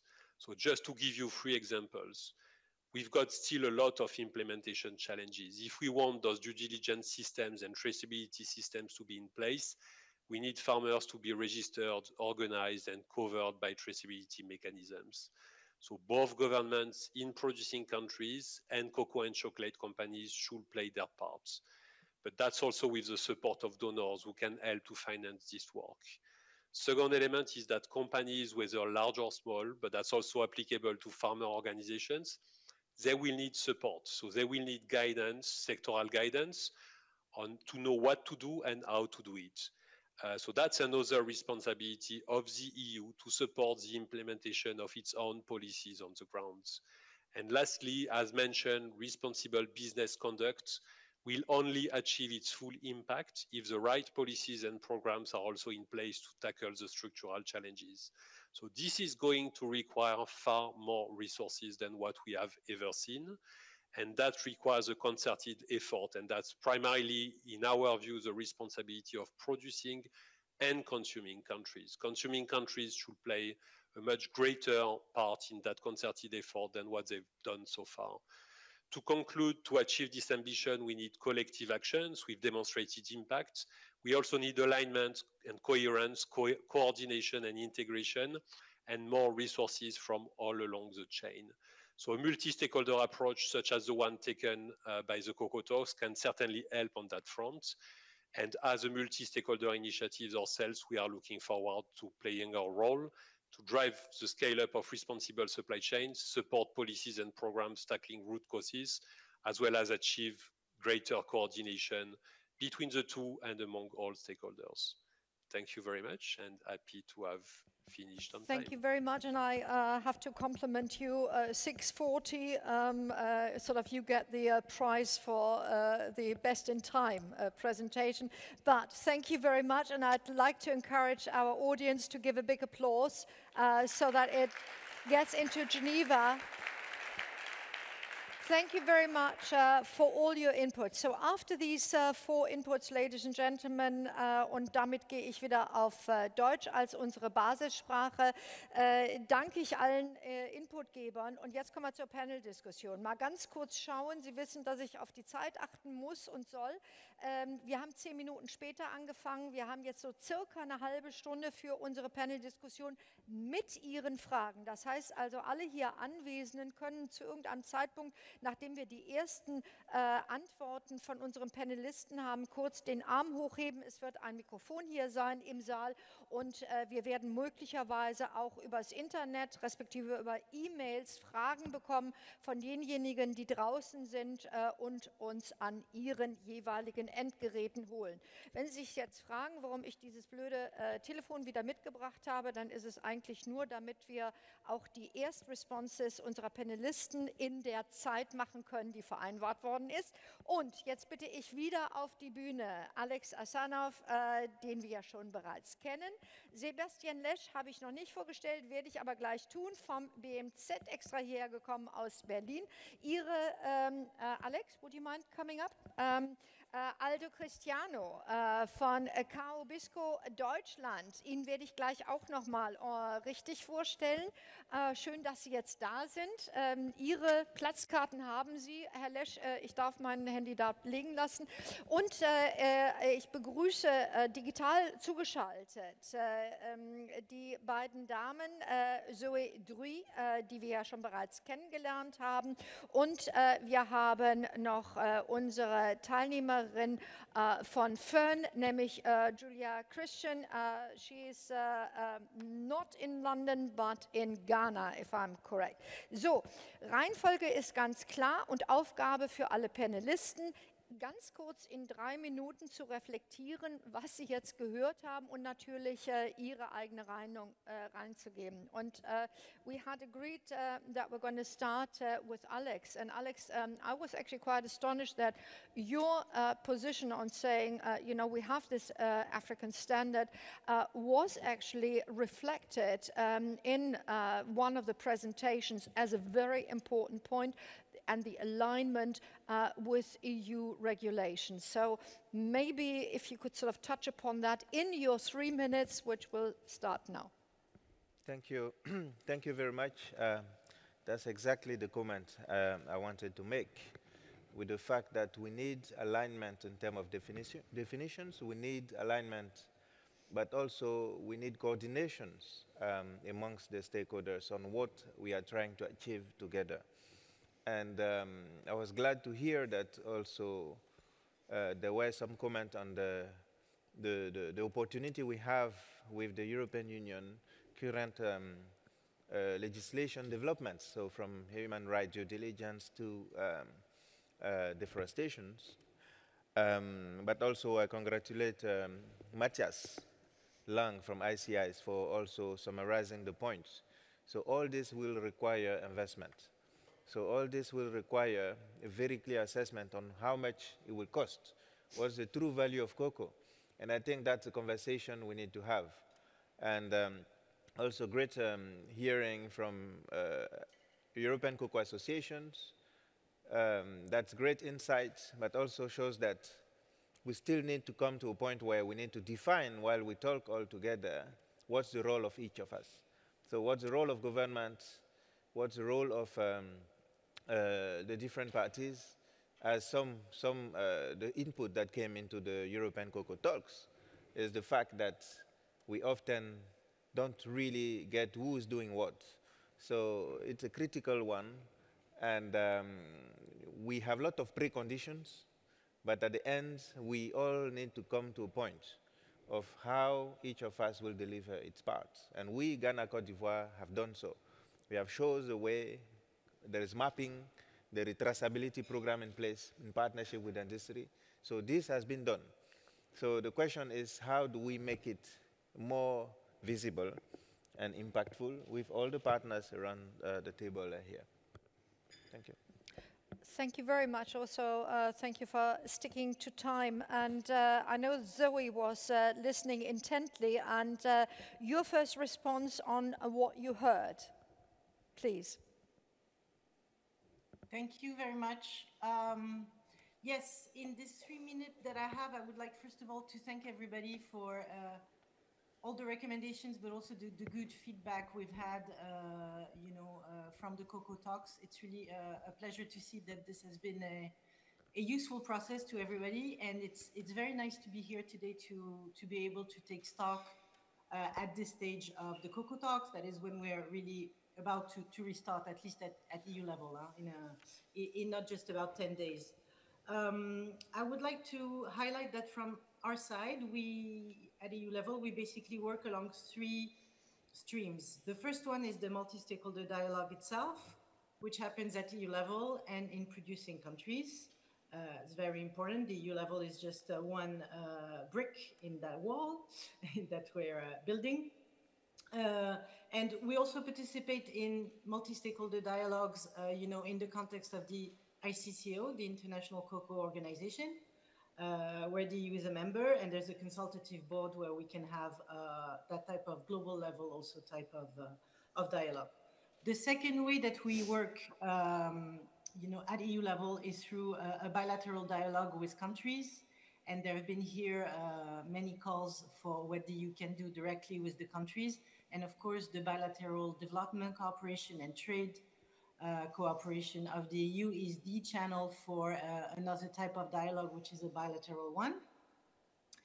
The third type of work or stream, if you want, that we use is using our targeted cooperation and financial instruments to support governments in their structural transformation of the cocoa sector. On that, it's worth recalling that we have a 25 million program that's dedicated to sustainable cocoa, and that really goes along the Cocoa Talks in terms of its logic and in terms of enabling things. So that being said, what are our reactions to what we heard, and what are we going to do? Well, I think it's important to say there are three things also we can do in the future. The first one is to continue the multi-stakeholder dialogue and to use it as much as possible and to deepen it. But it's quite important that this dialogue also is at the local level. And the action plans that the industry is calling for are also extremely important in each country, because, of course, each country has to build its own milestones and its own way towards this structural transformation that we want to see. So I would like to highlight that this is quite important. The second thing that we're going to do is to work more on the bilateral dialogue side, including in the EPA committees, the Economic Partnership Agreement committees. And the third one is that our development cooperation will be strengthened even further. There is the 25 million program, but there is the new programming of the EU 2021-2027, which will highlight in Cote d'Ivoire and Ghana furthermore cocoa. And we also have what we call Team Europe initiatives that are yet a different thing, and that will also bring resources. All of that will definitely be, I'm almost done, a support to the enabling environment and to the support measures that, for instance, Matthias was calling for. So I cannot agree more with everybody that we need to continue dialoguing and that we need to work with governments even more. And this is what I've tried to highlight. Thank you. Thank you very much. We hope to be coming back to you. And just to the two ladies that are remote, if you want to get involved later on in the panel discussion, could you please raise your hand, because then I can see when you want to get in. Damit komme ich aber jetzt zu unseren Panelisten, die auf der Bühne sind hier. Und damit zu Sebastian Lesch. Ich habe gerade gesagt, direkt aus Berlin gekommen, natürlich vom BMZ, dort Referatsleiter nachhaltige Lieferketten, internationale Agrarpolitik, Landwirtschaft, Innovation. Und Sie haben noch einen ganz tollen Juwel, würde ich sagen, in Ihrem Korb, um das englische Bild zu nehmen, nämlich die grünen landwirtschaftlichen Innovationszentren in Afrika. Müsste man natürlich fragen, kann man Kakaoanbau noch mal revolutionieren oder innovieren, aber das ist eine andere Frage. Ich sage jetzt einfach mal, Ihre 3 Minuten zum Reflektieren dessen, was Sie gehört haben, fangen jetzt an. Ja, vielen Dank. Ich freue mich auch, dass das hier physisch stattfindet. Das ist ganz toll. Ich glaube, die Cocoa Talks haben wirklich die Lieferketten-Diskussionen, die Multi-Stakeholder-Partnerschaften, den Multi-Stakeholder-Dialog nochmal auf eine neue Ebene gehoben. Das will ich vorweg nochmal sagen, das ist mir wichtig. Da hat die EU-Kommission wirklich tolle Arbeit gemacht. Insofern auch Gratulation von mir nochmal nach Brüssel. Wir haben das auch in einem Bilanzpapier nochmal zusammengeschrieben, sozusagen aus unserer Sicht, wie viel wir daraus gelernt haben. Wir haben ganz viel gelernt. Wir haben wieder gelernt, Armut und niedrige Erzeugerpreise, diese Kombination, beides hängt eng miteinander zusammen, die sind im Kern des Problems. Nur die Lösung für das Problem ist wahnsinnig komplex. Es gibt eben nicht diese einfache Lösung. Warum ist sie so komplex? Einerseits muss man verschiedene Länder zusammenbringen. Da ist hier mit Cote d'Ivoire und Ghana natürlich ein ganz, ganz wichtiger Schritt gemacht worden. Es ist in Europa ein wichtiger Schritt gemacht worden mit der europäischen Zusammenarbeit, die sich immer mehr verstärkt. Und man muss aber eben auf verschiedenen Ebenen gleichzeitig am gleichen Strang ziehen. Wir haben die produzierenden Länder, die ihre Reformen machen müssen, aber sie auch machen müssen. Das ist dann ein Stück weit auch eine Forderung. Da ist, wie gesagt, ein Schritt in die richtige Richtung. Es gibt auch den afrikanischen Regionalstandard, da muss man auf Interoperabilität gucken. Da ist eine ganze Menge. Sie haben erwähnt, bei mir ist tatsächlich Kakao ein ganz kleiner Bestandteil in meinem Referatsportfolio. Insofern gucke ich auch ein bisschen mit der Landwirtschaftsbrille drauf. Da schauen wir auf Diversifizierung, auf Innovation, auf Modernisierung, auf ökonomische, aber auch ökologische Nachhaltigkeit. Ich glaube, das ist eine Brille, die über den Tellerrand des Kakaosektors rausgucken, das auch wahnsinnig wichtig ist an der Stelle. Ich glaube, das Stichwort Angebotsmanagement ist sehr, sehr wichtig. Das ist ein paar Mal gefallen. Das hat mit der Preisbildung ganz ungemein direkt zu tun. Und Sie haben ja erwähnt, das ist zuallererst einmal ein Markt. Ich glaube, es ist wichtig, diese Feststellung zu machen. Der muss auch als ein solcher funktionieren. Und da spielt das Angebot halt eine ganz zentrale Rolle. Und wir haben dann die europäische Ebene, sozusagen die konsumierenden Ebene.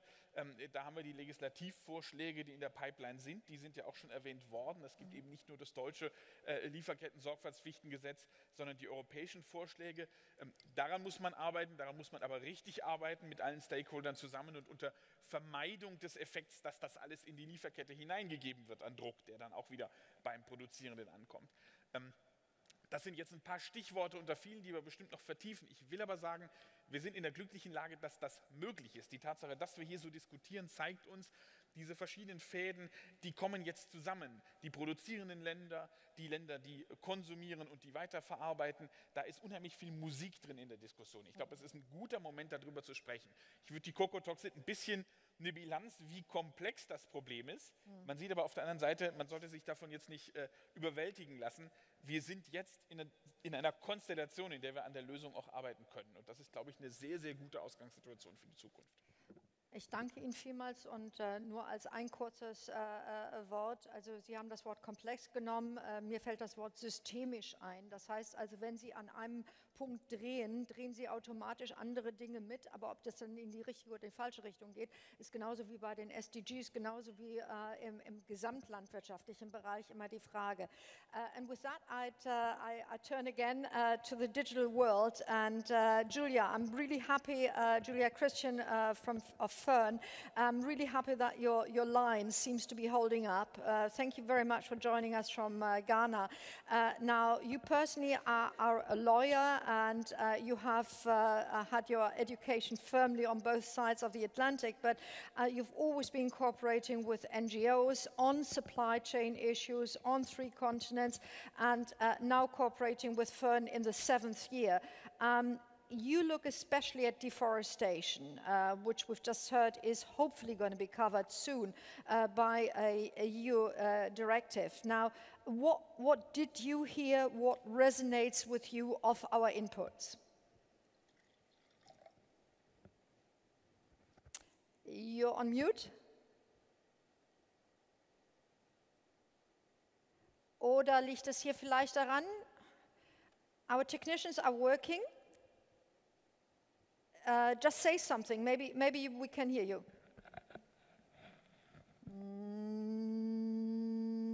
Not. Okay, I've done the introductions. How about if you guys from the Technik are working with Julia und ich wende mich an den Herrn, der sozusagen hier verfügbar auf der Bühne ist. Und vielen Dank, Aldo Cristiano, dass Sie so lange gewartet haben. Mit 2 ganz dicken Hüten, nämlich als Präsident des Europäischen Süßwarenverbandes Covisco und Vizepräsident des Deutschen Süßwarenverbandes. Immer schon in der Lebensmittelbranche aktiv gewesen, Kuratoriumsmitglied, Lebensmittelverband Deutschland, Vorstand Bundesvereinigung Deutschland. Ich könnte wahrscheinlich weitergehen, dann stehen wir morgen noch da. Und Sie sind noch als Vorstandsmitglied der Internationalen Coca-Initiative für lange Jahre dabei gewesen. Wenn Sie jetzt das alle hören und auch mit Ihrer Erfahrungstiefe und die Länge, die Sie diese Geschichte verfolgt haben, was ist neu gewesen? Was haben Sie gehört, was vielleicht etwas anders ist und erfolgsversprechend ist? Ja, besten Dank auch für die Einladung und heute mich hier als Covisco-Präsident in all meinen Funktionen vorzustellen bzw. dabei zu sein. Wie Alice schon sagte, es ist schön, dass wir mal wieder physisch dabei sind. Reaktionen, eine hohe Zufriedenheit, weil wir sehen, dass ganz viele Stakeholder mittlerweile die gleiche Sprache sprechen und bei vielen Themen auch eine enorme Angleichung bzw. Übereinstimmung herrscht. Das ist sehr schön zu sehen. In den letzten 12, 24 Monaten hat es einen enormen Speed gegeben. Wir haben klein sozusagen angefangen, 2012 mit GISCO, mit dem Forum hier. Und ich war am Dienstag bei der Live-Inauguration der französischen Initiative dabei. Man sieht also, mittlerweile sind wir bei 5 Initiativen in Europa und diese nationalen Initiativen haben einen enormen zusätzlichen Speed in die Diskussion und in die Willigkeit, etwas zu verändern.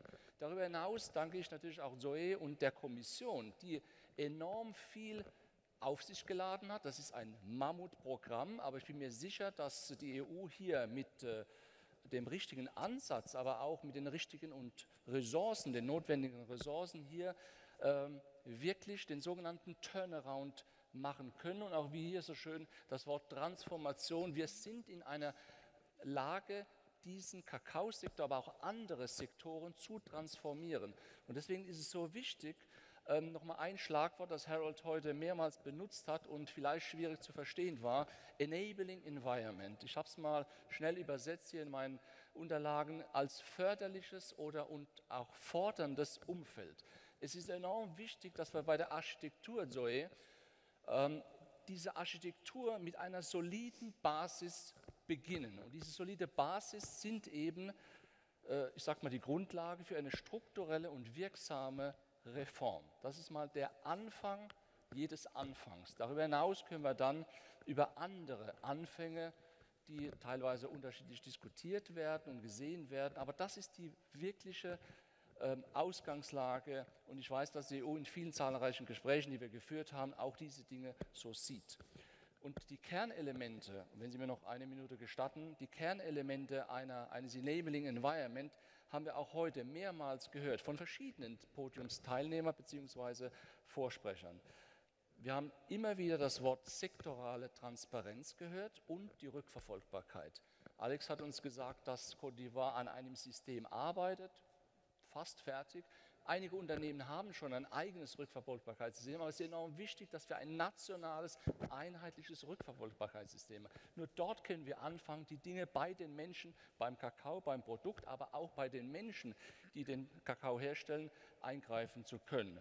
Noch zwei andere kurze Kernelemente, dann gebe ich an Sie wieder zurück. Die Koordination, habe ich noch eine halbe Minute, die Koordination, das haben wir immer wieder gehört, Supply and Demand, Angebot und Nachfrage ist enorm wichtig. Wenn wir ein strukturelles Problem haben, dass wir immer zu viel Kakao herstellen sozusagen, dann haben wir zwangsläufig ein Preisproblem. Auch das hat Herr Lesch eben noch mal kurz angewähnt. Der Markt ist enorm wichtig. Ich mache eine kurze Pause und dann geht es nachher weiter. Danke sehr. Danke Ihnen vielmals und wir probieren jetzt noch mal Julia reinzubringen. Julia, I hope we can hear you now. No, she should put only once. Yeah. Ich habe Sie eben bei der Probe habe ich Sie durchaus gehört. I did hear you. That's good. Say something. Okay.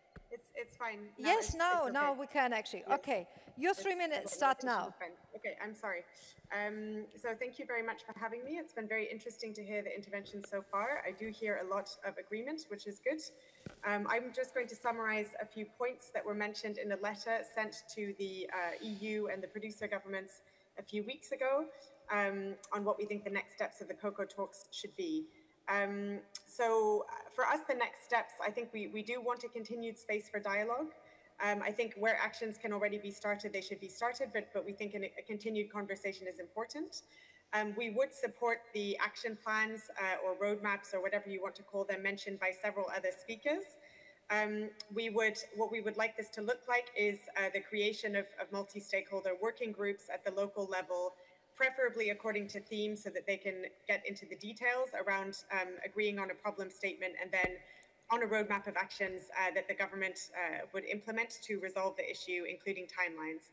I think it would be interesting, we do think it would be interesting to potentially house these roadmaps into partnership or trade agreements, as was mentioned by the gentleman from the Retailers Association. Harold asked a question about economic partnership agreements, EPAs, and whether that could be a potential home. I can't give an answer on that yet. It's something that we are looking into. At the time that they were signed, the EPAs faced quite some criticism from NGOs in West Africa. And so potentially I think we would need to see how they've been implemented and whether structurally they are sort of embedding farmer poverty in other ways, because in that case, a trade and sustainability chapter is not going to fix those structural issues. So I think we need to look further into that, but it's something that we are actively doing. I think the point that I would like to bring into the discussion is that speaking about these kind of action plans, it's crucial that they be developed in a way that allows local NGOs and farmers to actually shape and then monitor the actions committed to by the governments. If the governments alone, per half, I've been in Ghana and Cote d'Ivoire, mostly talking to local NGOs and cocoa farmers, and what I keep hearing over and over again from them is a need for transparency. Not just transparency about where cocoa is coming from, i.e. traceability, but also transparency about money, how money from cocoa is spent, which parts of money are going where within the local supply chain. And we need to create a space where these kind of issues, as well as other things like law enforcement and land and tree tenure, can be constructively raised and resolved at the government level. I'm just going to finish by saying that I've just spoken about what needs to happen on the supply side, but equally significant change needs to happen on the demand side as well. Firstly, we need to have strong regulations at the European side. These need to include civil liability for companies. I understand that this is not necessarily represented in the German position, so that's also why I bring it up today. And then secondly, the point raised by Alex, which I really agree with and would love to discuss a bit in this group, which is how to address the huge imbalance in the cocoa sector between producer and consumer countries in terms of who gets the profits from chocolate, from the chocolate industry. And there's many points I'd like to discuss there, but maybe we can talk about this more in the discussion. Thank you. Great, Julia. Please don't mute yourself. Just stay with us so that we can continue and bring you into the conversation at any point. So, meine Damen und Herren, von diesem Zeitpunkt an freue ich mich über Handmeldungen und jemand wird mit einem Mikrofon zu Ihnen kommen, eventuell. Und haben wir Fragen schon von der Internetseite? Also sind E-Mails eingegangen? Bis jetzt noch nicht. Gut, dann können wir hier nochmal weiter diskutieren. Und ich schalte endlich jetzt mal diese blöde Uhr aus. Ohne zu vergessen, dass wir nachher dann auch irgendwann zum Schluss kommen müssen. Also wir haben neben unseren Themen, die wir vorne weggesetzt haben, nämlich sozusagen Einkommen, Lebenseinkommen für die Farmer und Kinderarbeit, haben wir immer diese Geschichte um das Angebot und den Preis. Das ist etwas, was in jeder einzelnen Rede bis jetzt angetextet worden ist, thematisiert worden ist. Wie kann man zu einem Ergebnis kommen, wo alle, die an den Dialogen beteiligt sind, und zum Glück sind es ja jetzt alle Stakeholder, glücklich werden? Weil im Moment gibt es logischerweise noch unterschiedliche Betrachtungsweisen. Ist nicht erstaunlich. Das heißt also, wo sind die Pfade, wo man näher aufeinander zukommen kann? Und ich gucke jetzt sowohl Aldo als auch Alex an und vielleicht dann sozusagen der mit dem gesetzgeberischen Aspekt. Alex first? Yes, Yeah. I can start.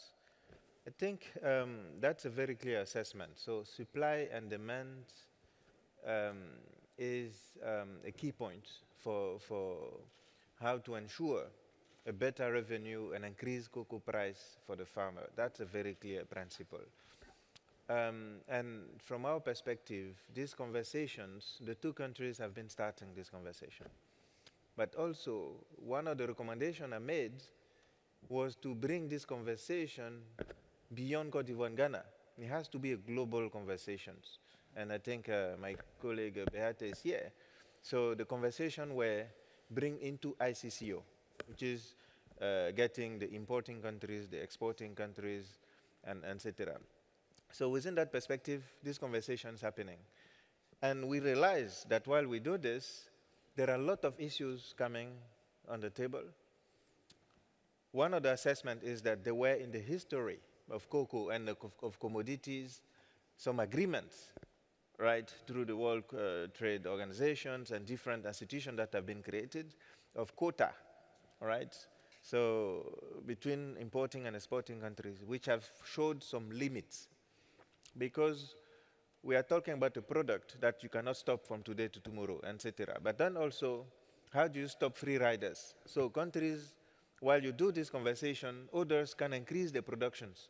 Today, Cote d'Ivoire, Ghana have started the process. However, it's not best, but it's a long process. Mm-hmm. But then while you do this, what do we realize in that global conversations at ICCO?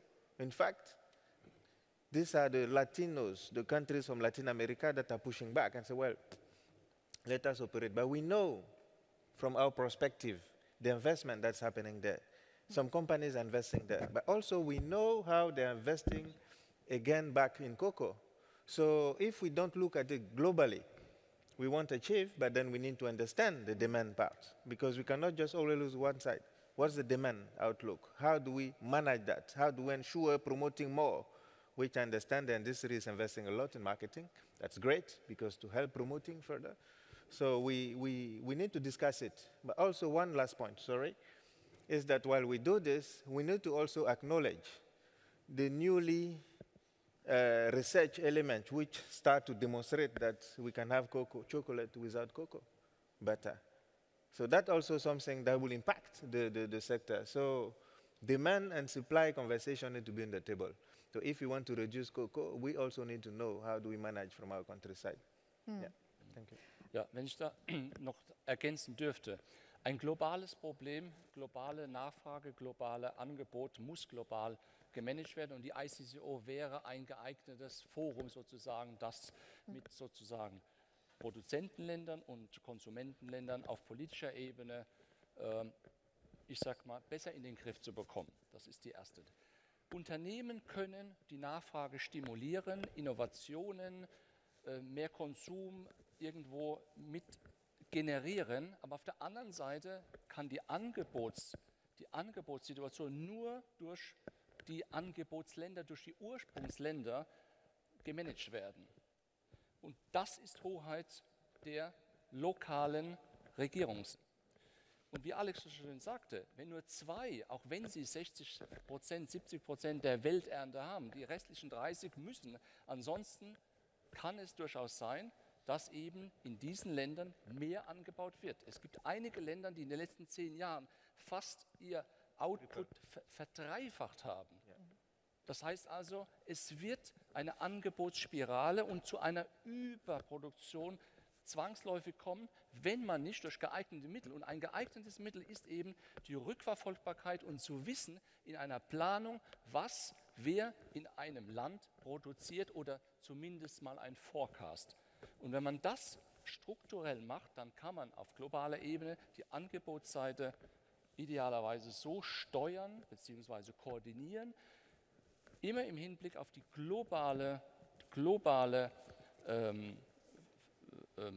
den globalen Absatz und da ein sozusagen Equilibrium. Ich schaue immer zwischendurch zu Ihnen und dann auch direkt auf die Screen to see whether we have sort of hand movements there, but I see that somebody's already got the, I would like to sort of take these ideas later on and bounce them off you because of course governments can't do anything about price, but they can do about circumstances. But the gentleman, wunderbar. Hey, just in this context, please introduce yourself and put your question to us. My name's Anthony Fountain. I work for the Voice Network. We're an umbrella organization for NGOs in the cocoa world. I've been doing this for a while, and we've been seeing a lot more alignment on what needs to happen. And I heard you say, you know, where can we get to the point where everybody is happy about the changes that need to happen? And I'd like to challenge that thought, because I don't think the change that we are going to need is going to be possible with everybody being happy, because that requires no change, because everyone wants change, but nobody wants to change. And also, if I listen to the stories today, Mr. Lesch said there aren't any simple solutions, but I'm hearing a lot of simple solutions, and the solution is simple. The other person needs to change to solve my problem. And I think what we need to do is have a lot more conversation around what do I need to change? What does my stakeholder sector need to change? I hear the government saying that companies need to buy at higher prices and that the Latin Americans need to get on board. I hear the companies saying that farmers need to become more entrepreneurial and that governments need to get the supply management in order. But I don't hear anybody saying this is what we bring to the table and what we need to change. And I think that unless we get to that point, we are going to be doing these conferences for another several decades instead of actually solving the problem, because everything is aligned, but trees are still being cut, children are still working on the plantations, and farmers are still poor. When are we going to change ourselves? Lovely, thank you very much. And the microphone moves over to that table, and the gentleman will introduce himself very briefly. Ja, hallo zusammen, Dieter Overath, Fairtrade Deutschland. Ich war am Samstag, wie Frau Minister Klöckner eröffnet hat, sie auch am Forum war und ganz begeistert war, eben diese 83% Anteil nachhaltiger Kakao. Dann sind wir ja schon am Ziel. Und am Ziel sind wir insofern nicht, weil was heißt 83% nachhaltiger Kakao? Das klingt ja so, als wenn die KakaobäuerInnen in der Elfenbeinküste und in Ghana schon ein existenzsicherndes Einkommen haben. 1,08 € ist nach letzten Untersuchungen in etwa das Tageseinkommen in Ghana. Wir haben 9,50 € die Stunde als Mindestlohn hier, um vielleicht mal ein paar Relationen aufzustellen. The real elephant in the room ist Living Income auch vor Ort zu bezahlen. Wir haben, selbst Fairtrade ist nur halfway, aber ohne halfway wird man auch nie, sage ich mal, am Ziel ankommen. Und es ist ein bisschen schade, dass eigentlich bisher nur Händler wie Rewe, Aldi oder Lidl zusätzliche Living Income Differential auf den Fairtrade-Mindestpreis gezahlt haben und damit auf dem Markt sind. Und eigentlich müssen wir doch alle mal langsam ein bisschen mehr Gas geben und diese Preisfrage aus dieser Anonymität, wir wollen alle ein bisschen was herzuholen, weil 100% Nachhaltigkeit muss auch heißen, dass wir Living Income erreicht haben, weil ansonsten ist für mich der Nachhaltigkeitsbegriff einfach zu leer. Und wir wissen, wenn die nächste Generation nicht vor Ort attraktivere Anbausituationen hat, können wir uns irgendwann die Bohnen selber pflücken. Ich danke Ihnen vielmals beiden für die Fragen respektive für die Statements, die Sie in die Diskussion reingebracht haben. Ich denke mir mal, das müsste bei Ihnen gebounced werden, beantwortet werden. Ich sehe hier Herrn Lesch und ich sehe auch Zoe Drui noch zugeschaltet aus Brüssel. Inwiefern glauben Sie, Regierungen, auch die EU, kann ja nur Rahmen setzen?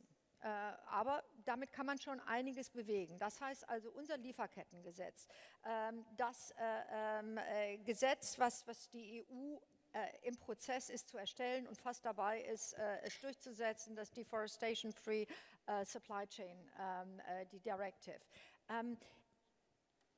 Wenn sie 100%ig durchgeführt werden, was glauben Sie, können die wirklich bewirken, Herr Lesch?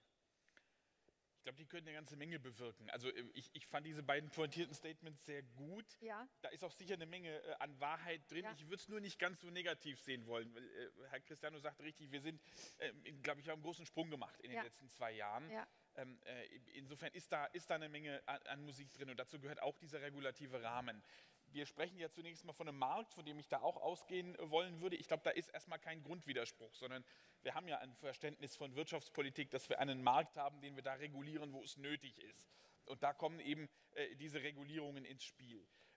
Ich glaube, dass wir damit eine Menge bewirken können. Das deutsche Lieferkettengesetz guckt zunächst mal auf den sozialen Nachhaltigkeitsteil. Das hat mit Entwaldung beispielsweise zunächst mal wenig zu tun. Richtig, aber ja, wir hoffen, dass auf der europäischen Ebene wir sowohl in Sachen Entwaldung ein hohes Ambitionsniveau hinbekommen, als auch vielleicht nochmal ein höheres gegenüber dem deutschen Lieferkettengesetz horizontal. Warum ist das Europäische so wichtig? Das Level Playing Field ist schon angesprochen worden. Das ist für die Wirtschaft eben wichtig, dass wir da die europäische Marktmacht sozusagen bündeln und an der Stelle zusammenarbeiten.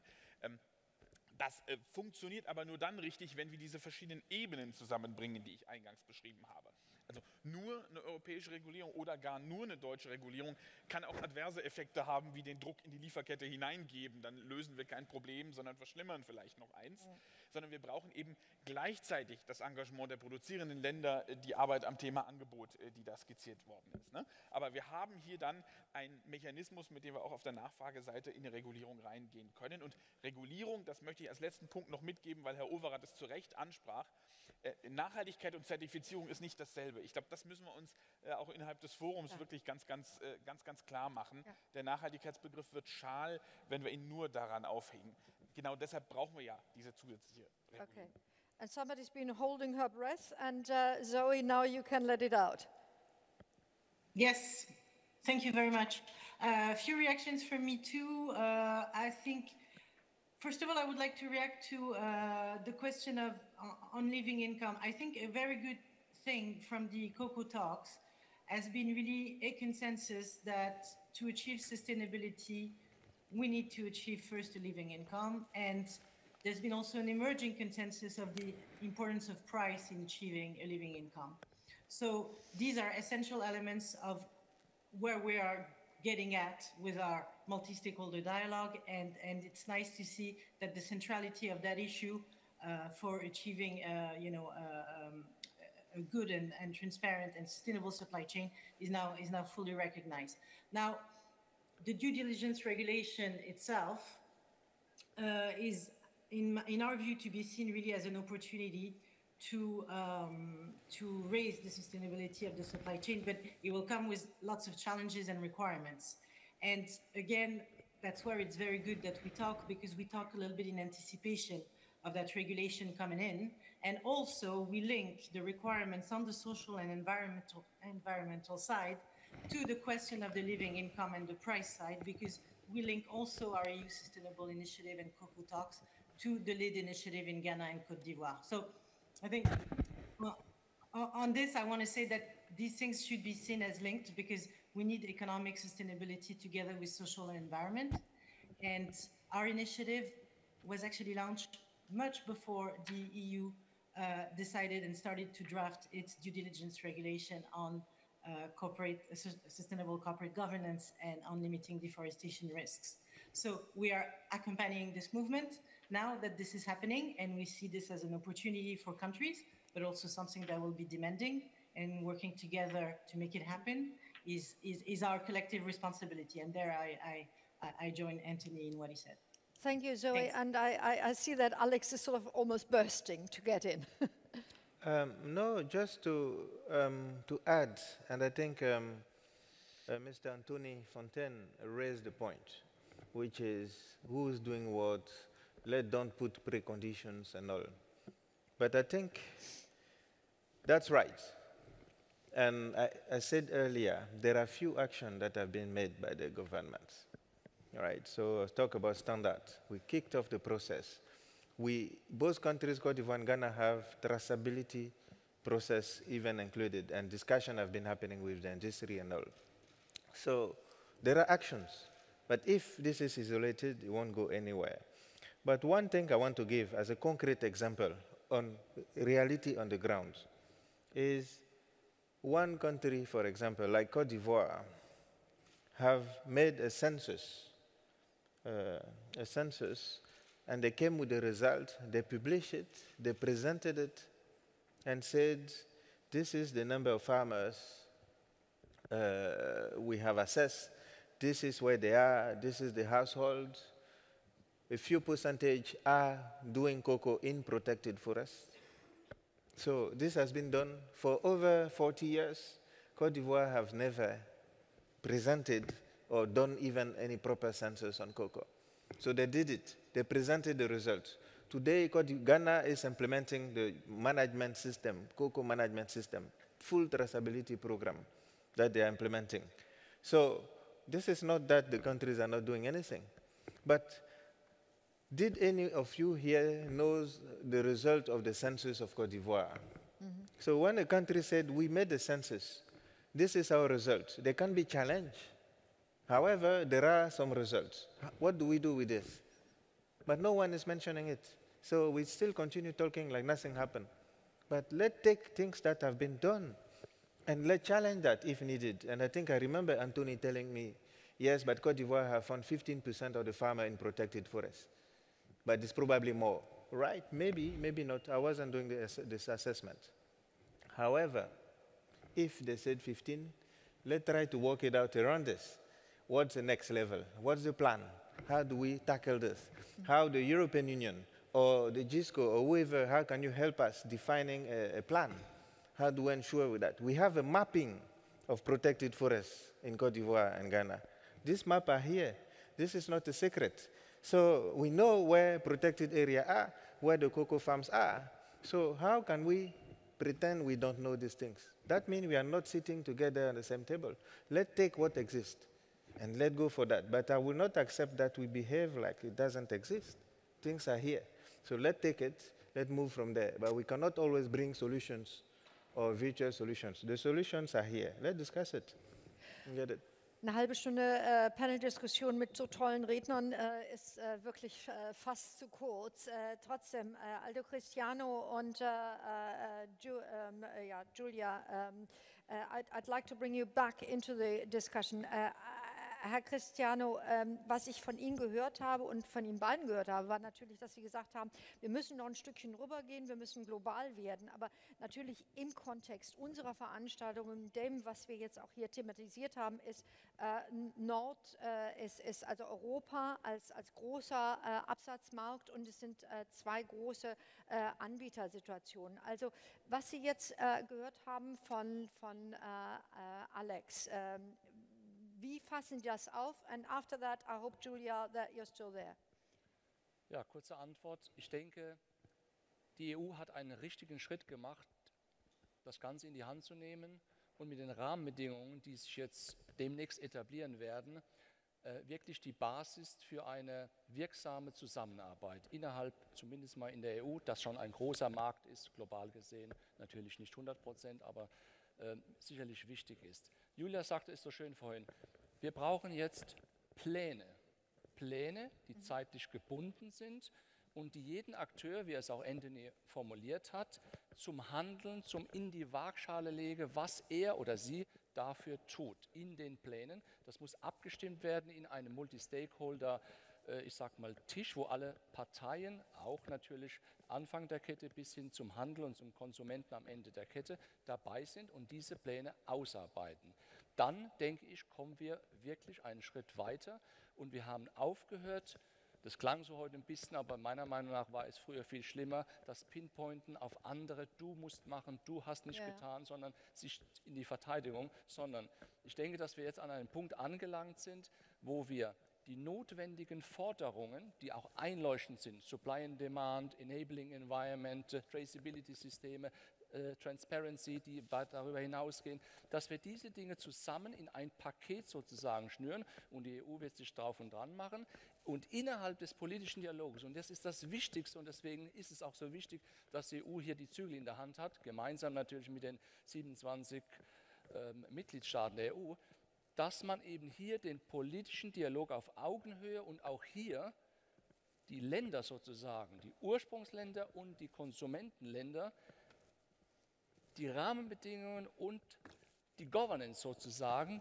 dieser Mega-Reform durchsetzen bzw. in die richtige Richtung. Allein isolierte Ansätze, wie Herr Oberrat sagt, natürlich ist es wichtig, dass wir einen Living Income generieren und schaffen werden.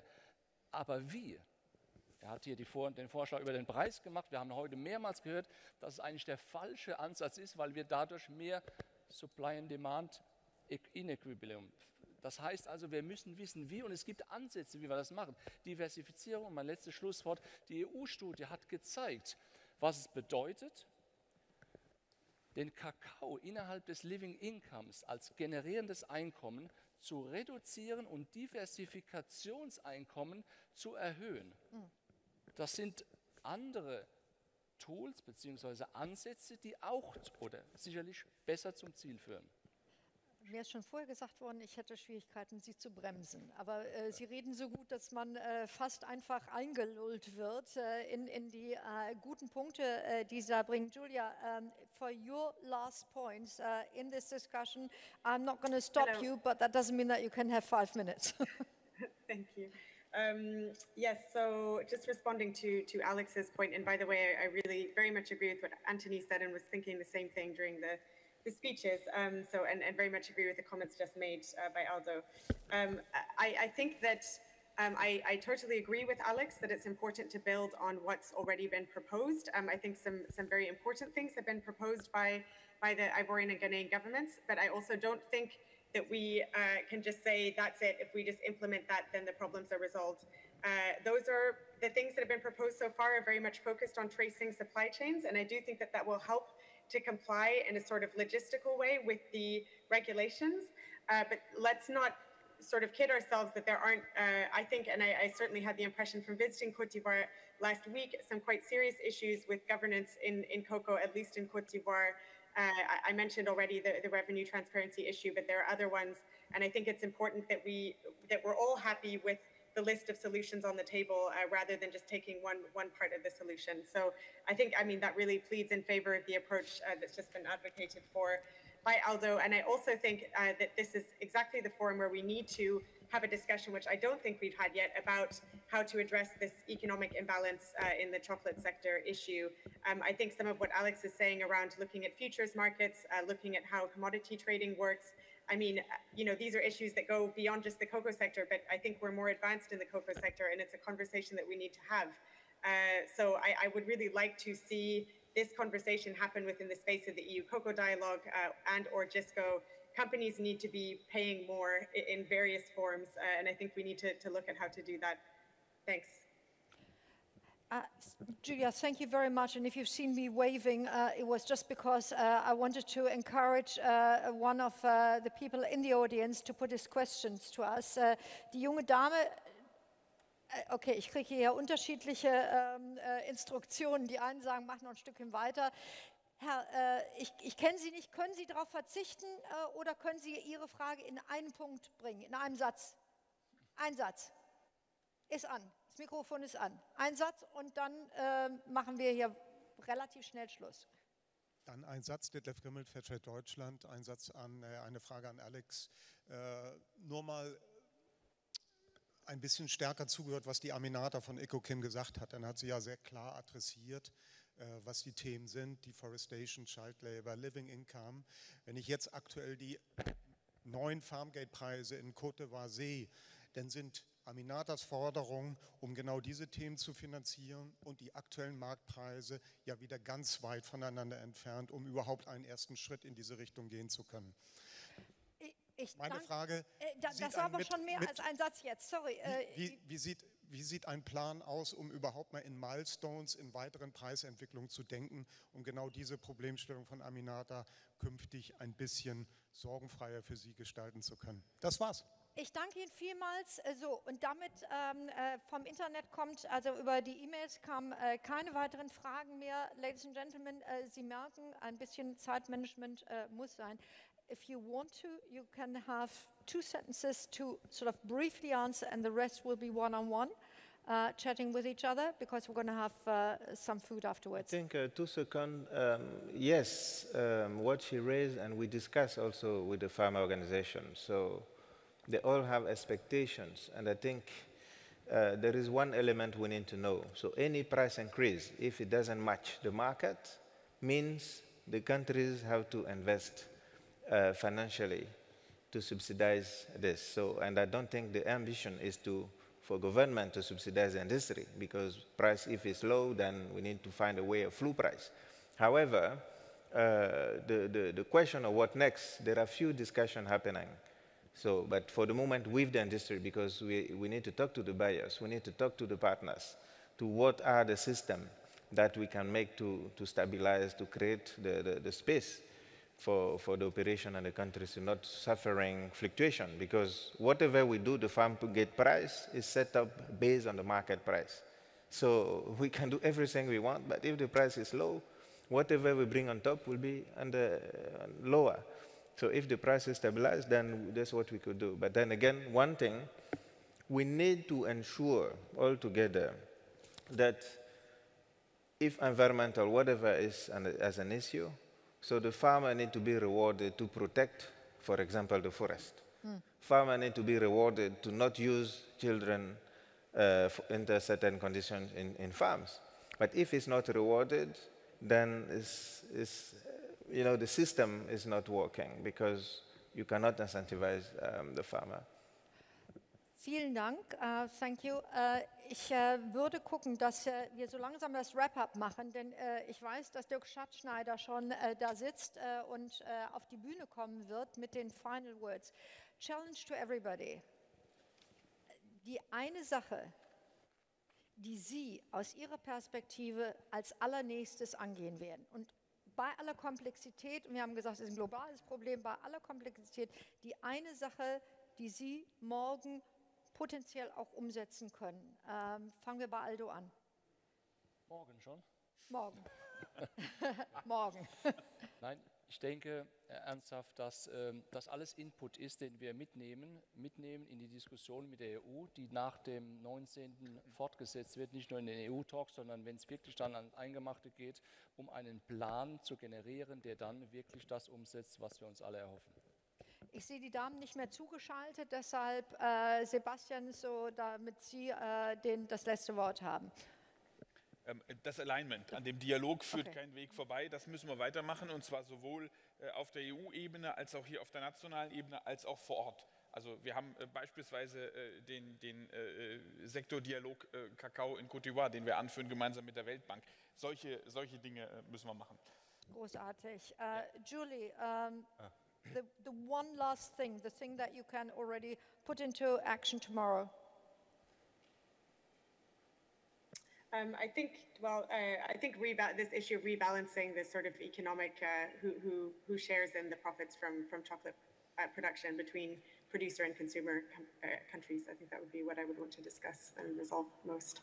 Thank you very much, and thank you very much for having actually taken the time and sort of made the god of the internet work. Zoe, the last thing, apart from actually sort of having the next talk, was it within the course of a week? What next? Yeah.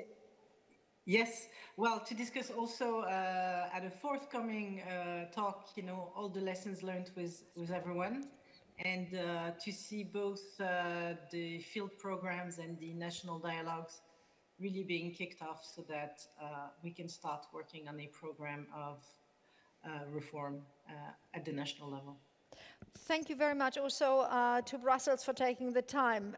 Dear, let's to input, the last input from this point, from the panel. Thank you. So I heard a lot of points, and Julia, and the NGOs, so Anthony and many others, everyone feel we need to have further discussion. And I think, yes, the challenge we have is that while we always sit and talk, the farmer is still not earning what is needed. So there is a systemic change that is needed. I think we all have all the issues. So very happy to be part of this conversation, and I think that's a great input from the NGOs also, that we need to go to the next level. And I think my friend Aldo here mentioned. So the next level need to be properly organized with background papers, going for what have been done, and also what are the issues we are trying to tackle. But my only ask that to start now is we cannot always look at the producing countries. Everything we do, we need to look from the starting point to the end point. And we mentioned earlier, it's easy, but when you represent only 5% of the entire value chain, you can do everything you want, but this is still a tiny part of the global value. So you won't achieve much. So how do we rediscuss the entire value distributions? And at the end, just what I want to say is business as usual won't help us delivering any sustainability requirement. Business as usual won't work in the conversation we're having here. So everyone has to change. Thank you. Vielen Dank in alle Richtungen, in Richtung Ghana vor Ort, in Richtung Brüssel, Ghana hier auf der Bühne, an alle, die hierher gekommen sind. Ich glaube, Sie sind Kölner, ne? Fast, aus Mannheim. Okay, danke, dass Sie hergekommen sind. Auch die Berliner sind hier willkommen gewesen. Vielen Dank an unser hervorragendes Panel. Und damit, Berlin ist ja nicht so schlimm wie Düsseldorf, ne? Damit einen kleinen Applaus auch an diejenigen, die Fragen gestellt haben. Ein Applaus bitte. Und wenn Sie sehen, dass ich so langsam hier rübergehe und an das Pult, dann hoffe ich, dass Herr Schatzschneider mal kurz aufstehen kann, damit ich ganz klar sehen kann, der auch zugeschaltet ist. Großartig, wunderbar. Last-Minute-Information sind auch gut, auch wenn sie Last-Minute sind. Sein großes Motto ist eine Welt ohne Hunger, natürlich auch das seines Chefs, nämlich des Ministers Müllers, aber eben halt auch Dirk Schatzschneider hat die Unterabteilung Nachhaltige Lieferketten, Ernährung und ländliche Entwicklung und natürlich auch den Nachhaltigkeitsstandard. Lieber Herr Schatzschneider, da sind Sie wieder vor dem Plakat, wunderbar, ein Grinsen, und ich danke Ihnen, dass Sie ein bisschen Geduld aufgebracht haben. Sie kennen das, wenn man einmal diskutiert, ist das Herz so weit, dass man doch noch ein paar Worte hinzulegen muss. Ihres sind die letzten Worte hier während der Veranstaltung, und Sie wissen, dass das nicht stimmt, weil ich nachher noch mal hier hochkommen werde. Herr Schatzschneider, Sie sind dran.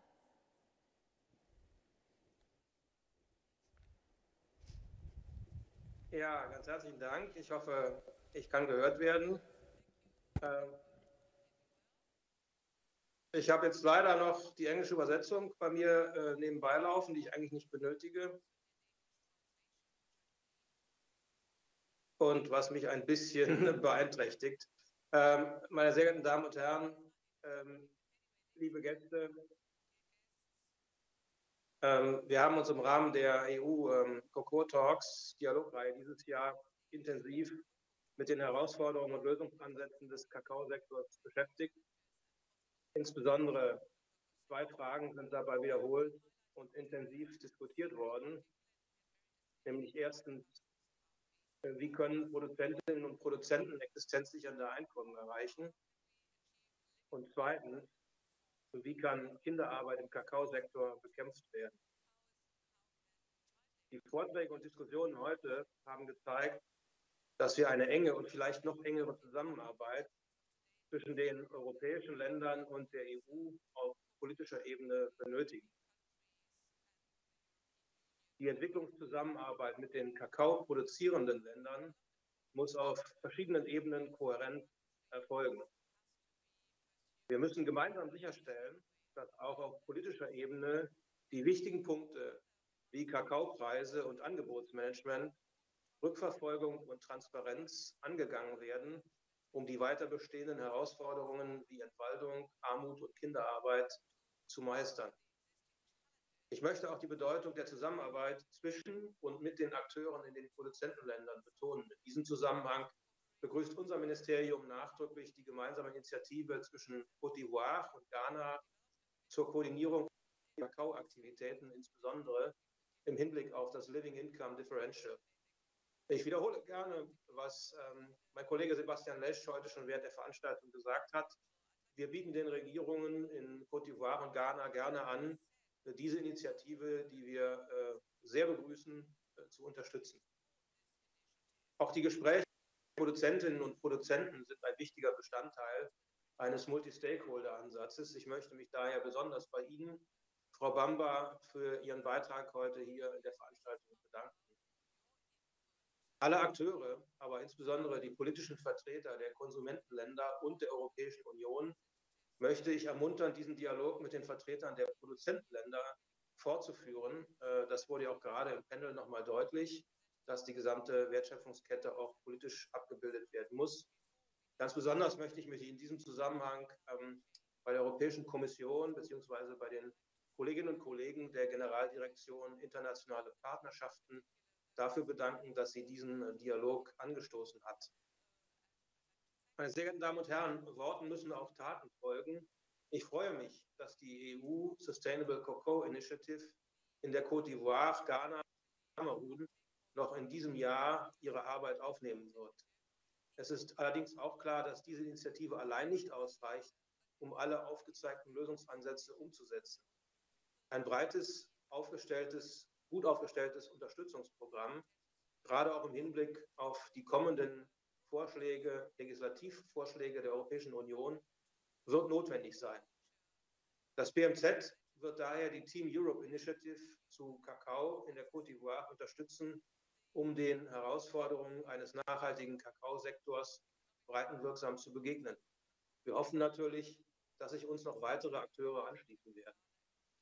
Abschließend möchte ich mich beim Forum für nachhaltigen Kakao bedanken, das sich seit Jahren für den Multi-Stakeholder-Dialog im Kakaosektor sehr erfolgreich einsetzt. Dafür haben wir große Hochachtung und Dankbarkeit. Ich hoffe, dass wir die Erkenntnisse der heutigen Veranstaltung in die Abschlussveranstaltung der EU-Cocoa Talks Dialogreihe mitnehmen und anschließend gemeinsam mit Ihnen allen darauf aufbauen werden können. Nochmal ganz herzlichen Dank für diese überaus erfolgreiche und fruchtbare Veranstaltung und Ihnen allen alles Gute auf der Heimreise und ich freue mich auf die weitere Zusammenarbeit. Herzlichen Dank. Vielen Dank, Herr Schatzschneider. Und nochmal danke, dass Sie gewartet haben, bis wir hier zu Ende gekommen sind mit der Panel-Diskussion. Ladies and Gentlemen, die Panel-Diskussion ist natürlich auch nicht das Ende von allem, aber ich glaube, wir konnten nochmal heute wirkliche Highlights setzen, ein paar Aktionswege aufzeigen im Sinne der EU-Talks und auch jetzt, die Veranstaltung ist zwar offiziell zu Ende, deshalb danke an all diejenigen, die unsere Veranstaltung im Internet gefolgt sind. sind. Sie konnten mit uns wenig reden, aber ich hoffe, dass wir Input setzen konnten. Das Schöne ist, dass diejenigen, die physisch vor Ort sind, jetzt weiter das Gespräch vertiefen können. Dazu wird jetzt auch noch eingeladen. Es gibt etwas, um noch den Geist und die Seele zu stärken und den Körper zu stärken. Aber ich denke mir, das Wichtigste sind die Gespräche miteinander. Nehmen Sie sich Zeit dafür und bitte an alle diejenigen, die hier auf der Bühne gewesen sind. So all speakers that were here present on stage, please stay. Wir brauchen noch das, was man bei diesen Veranstaltungen üblicherweise macht, sozusagen das Gruppenfoto. Das heißt, Herr Lesch, Sie dürfen sich wieder das Jackett anziehen, noch mal kurz hochkommen. Die Ladies bitte auch alle nach vorne kommen, damit wir noch mal einmal dieses Foto haben. Sie wissen, es ist nicht passiert, wenn wir das Foto nicht dazu haben. Alle anderen dürfen schon gerne ans Buffet gehen und ihre Gespräche machen. Wir hoffen, dass Sie wirklich ein Stück befruchtet auch hier rausgehen mit neuen Ideen oder die Ideen, die Sie schon gehabt haben, weiter fortsetzen. Vielen Dank soweit und der große Dank gilt natürlich an das Forum Nachhaltiger Kakao. Damit alle auf die Bühne, die auf die Bühne gehören. Alex, come and join us. And who else do we need? So, alle Redner, die hier physisch waren, haben wir. Fehlt uns noch einer? Kommen Sie, wie Sie mögen, wie Sie Lust haben. Man kann es auch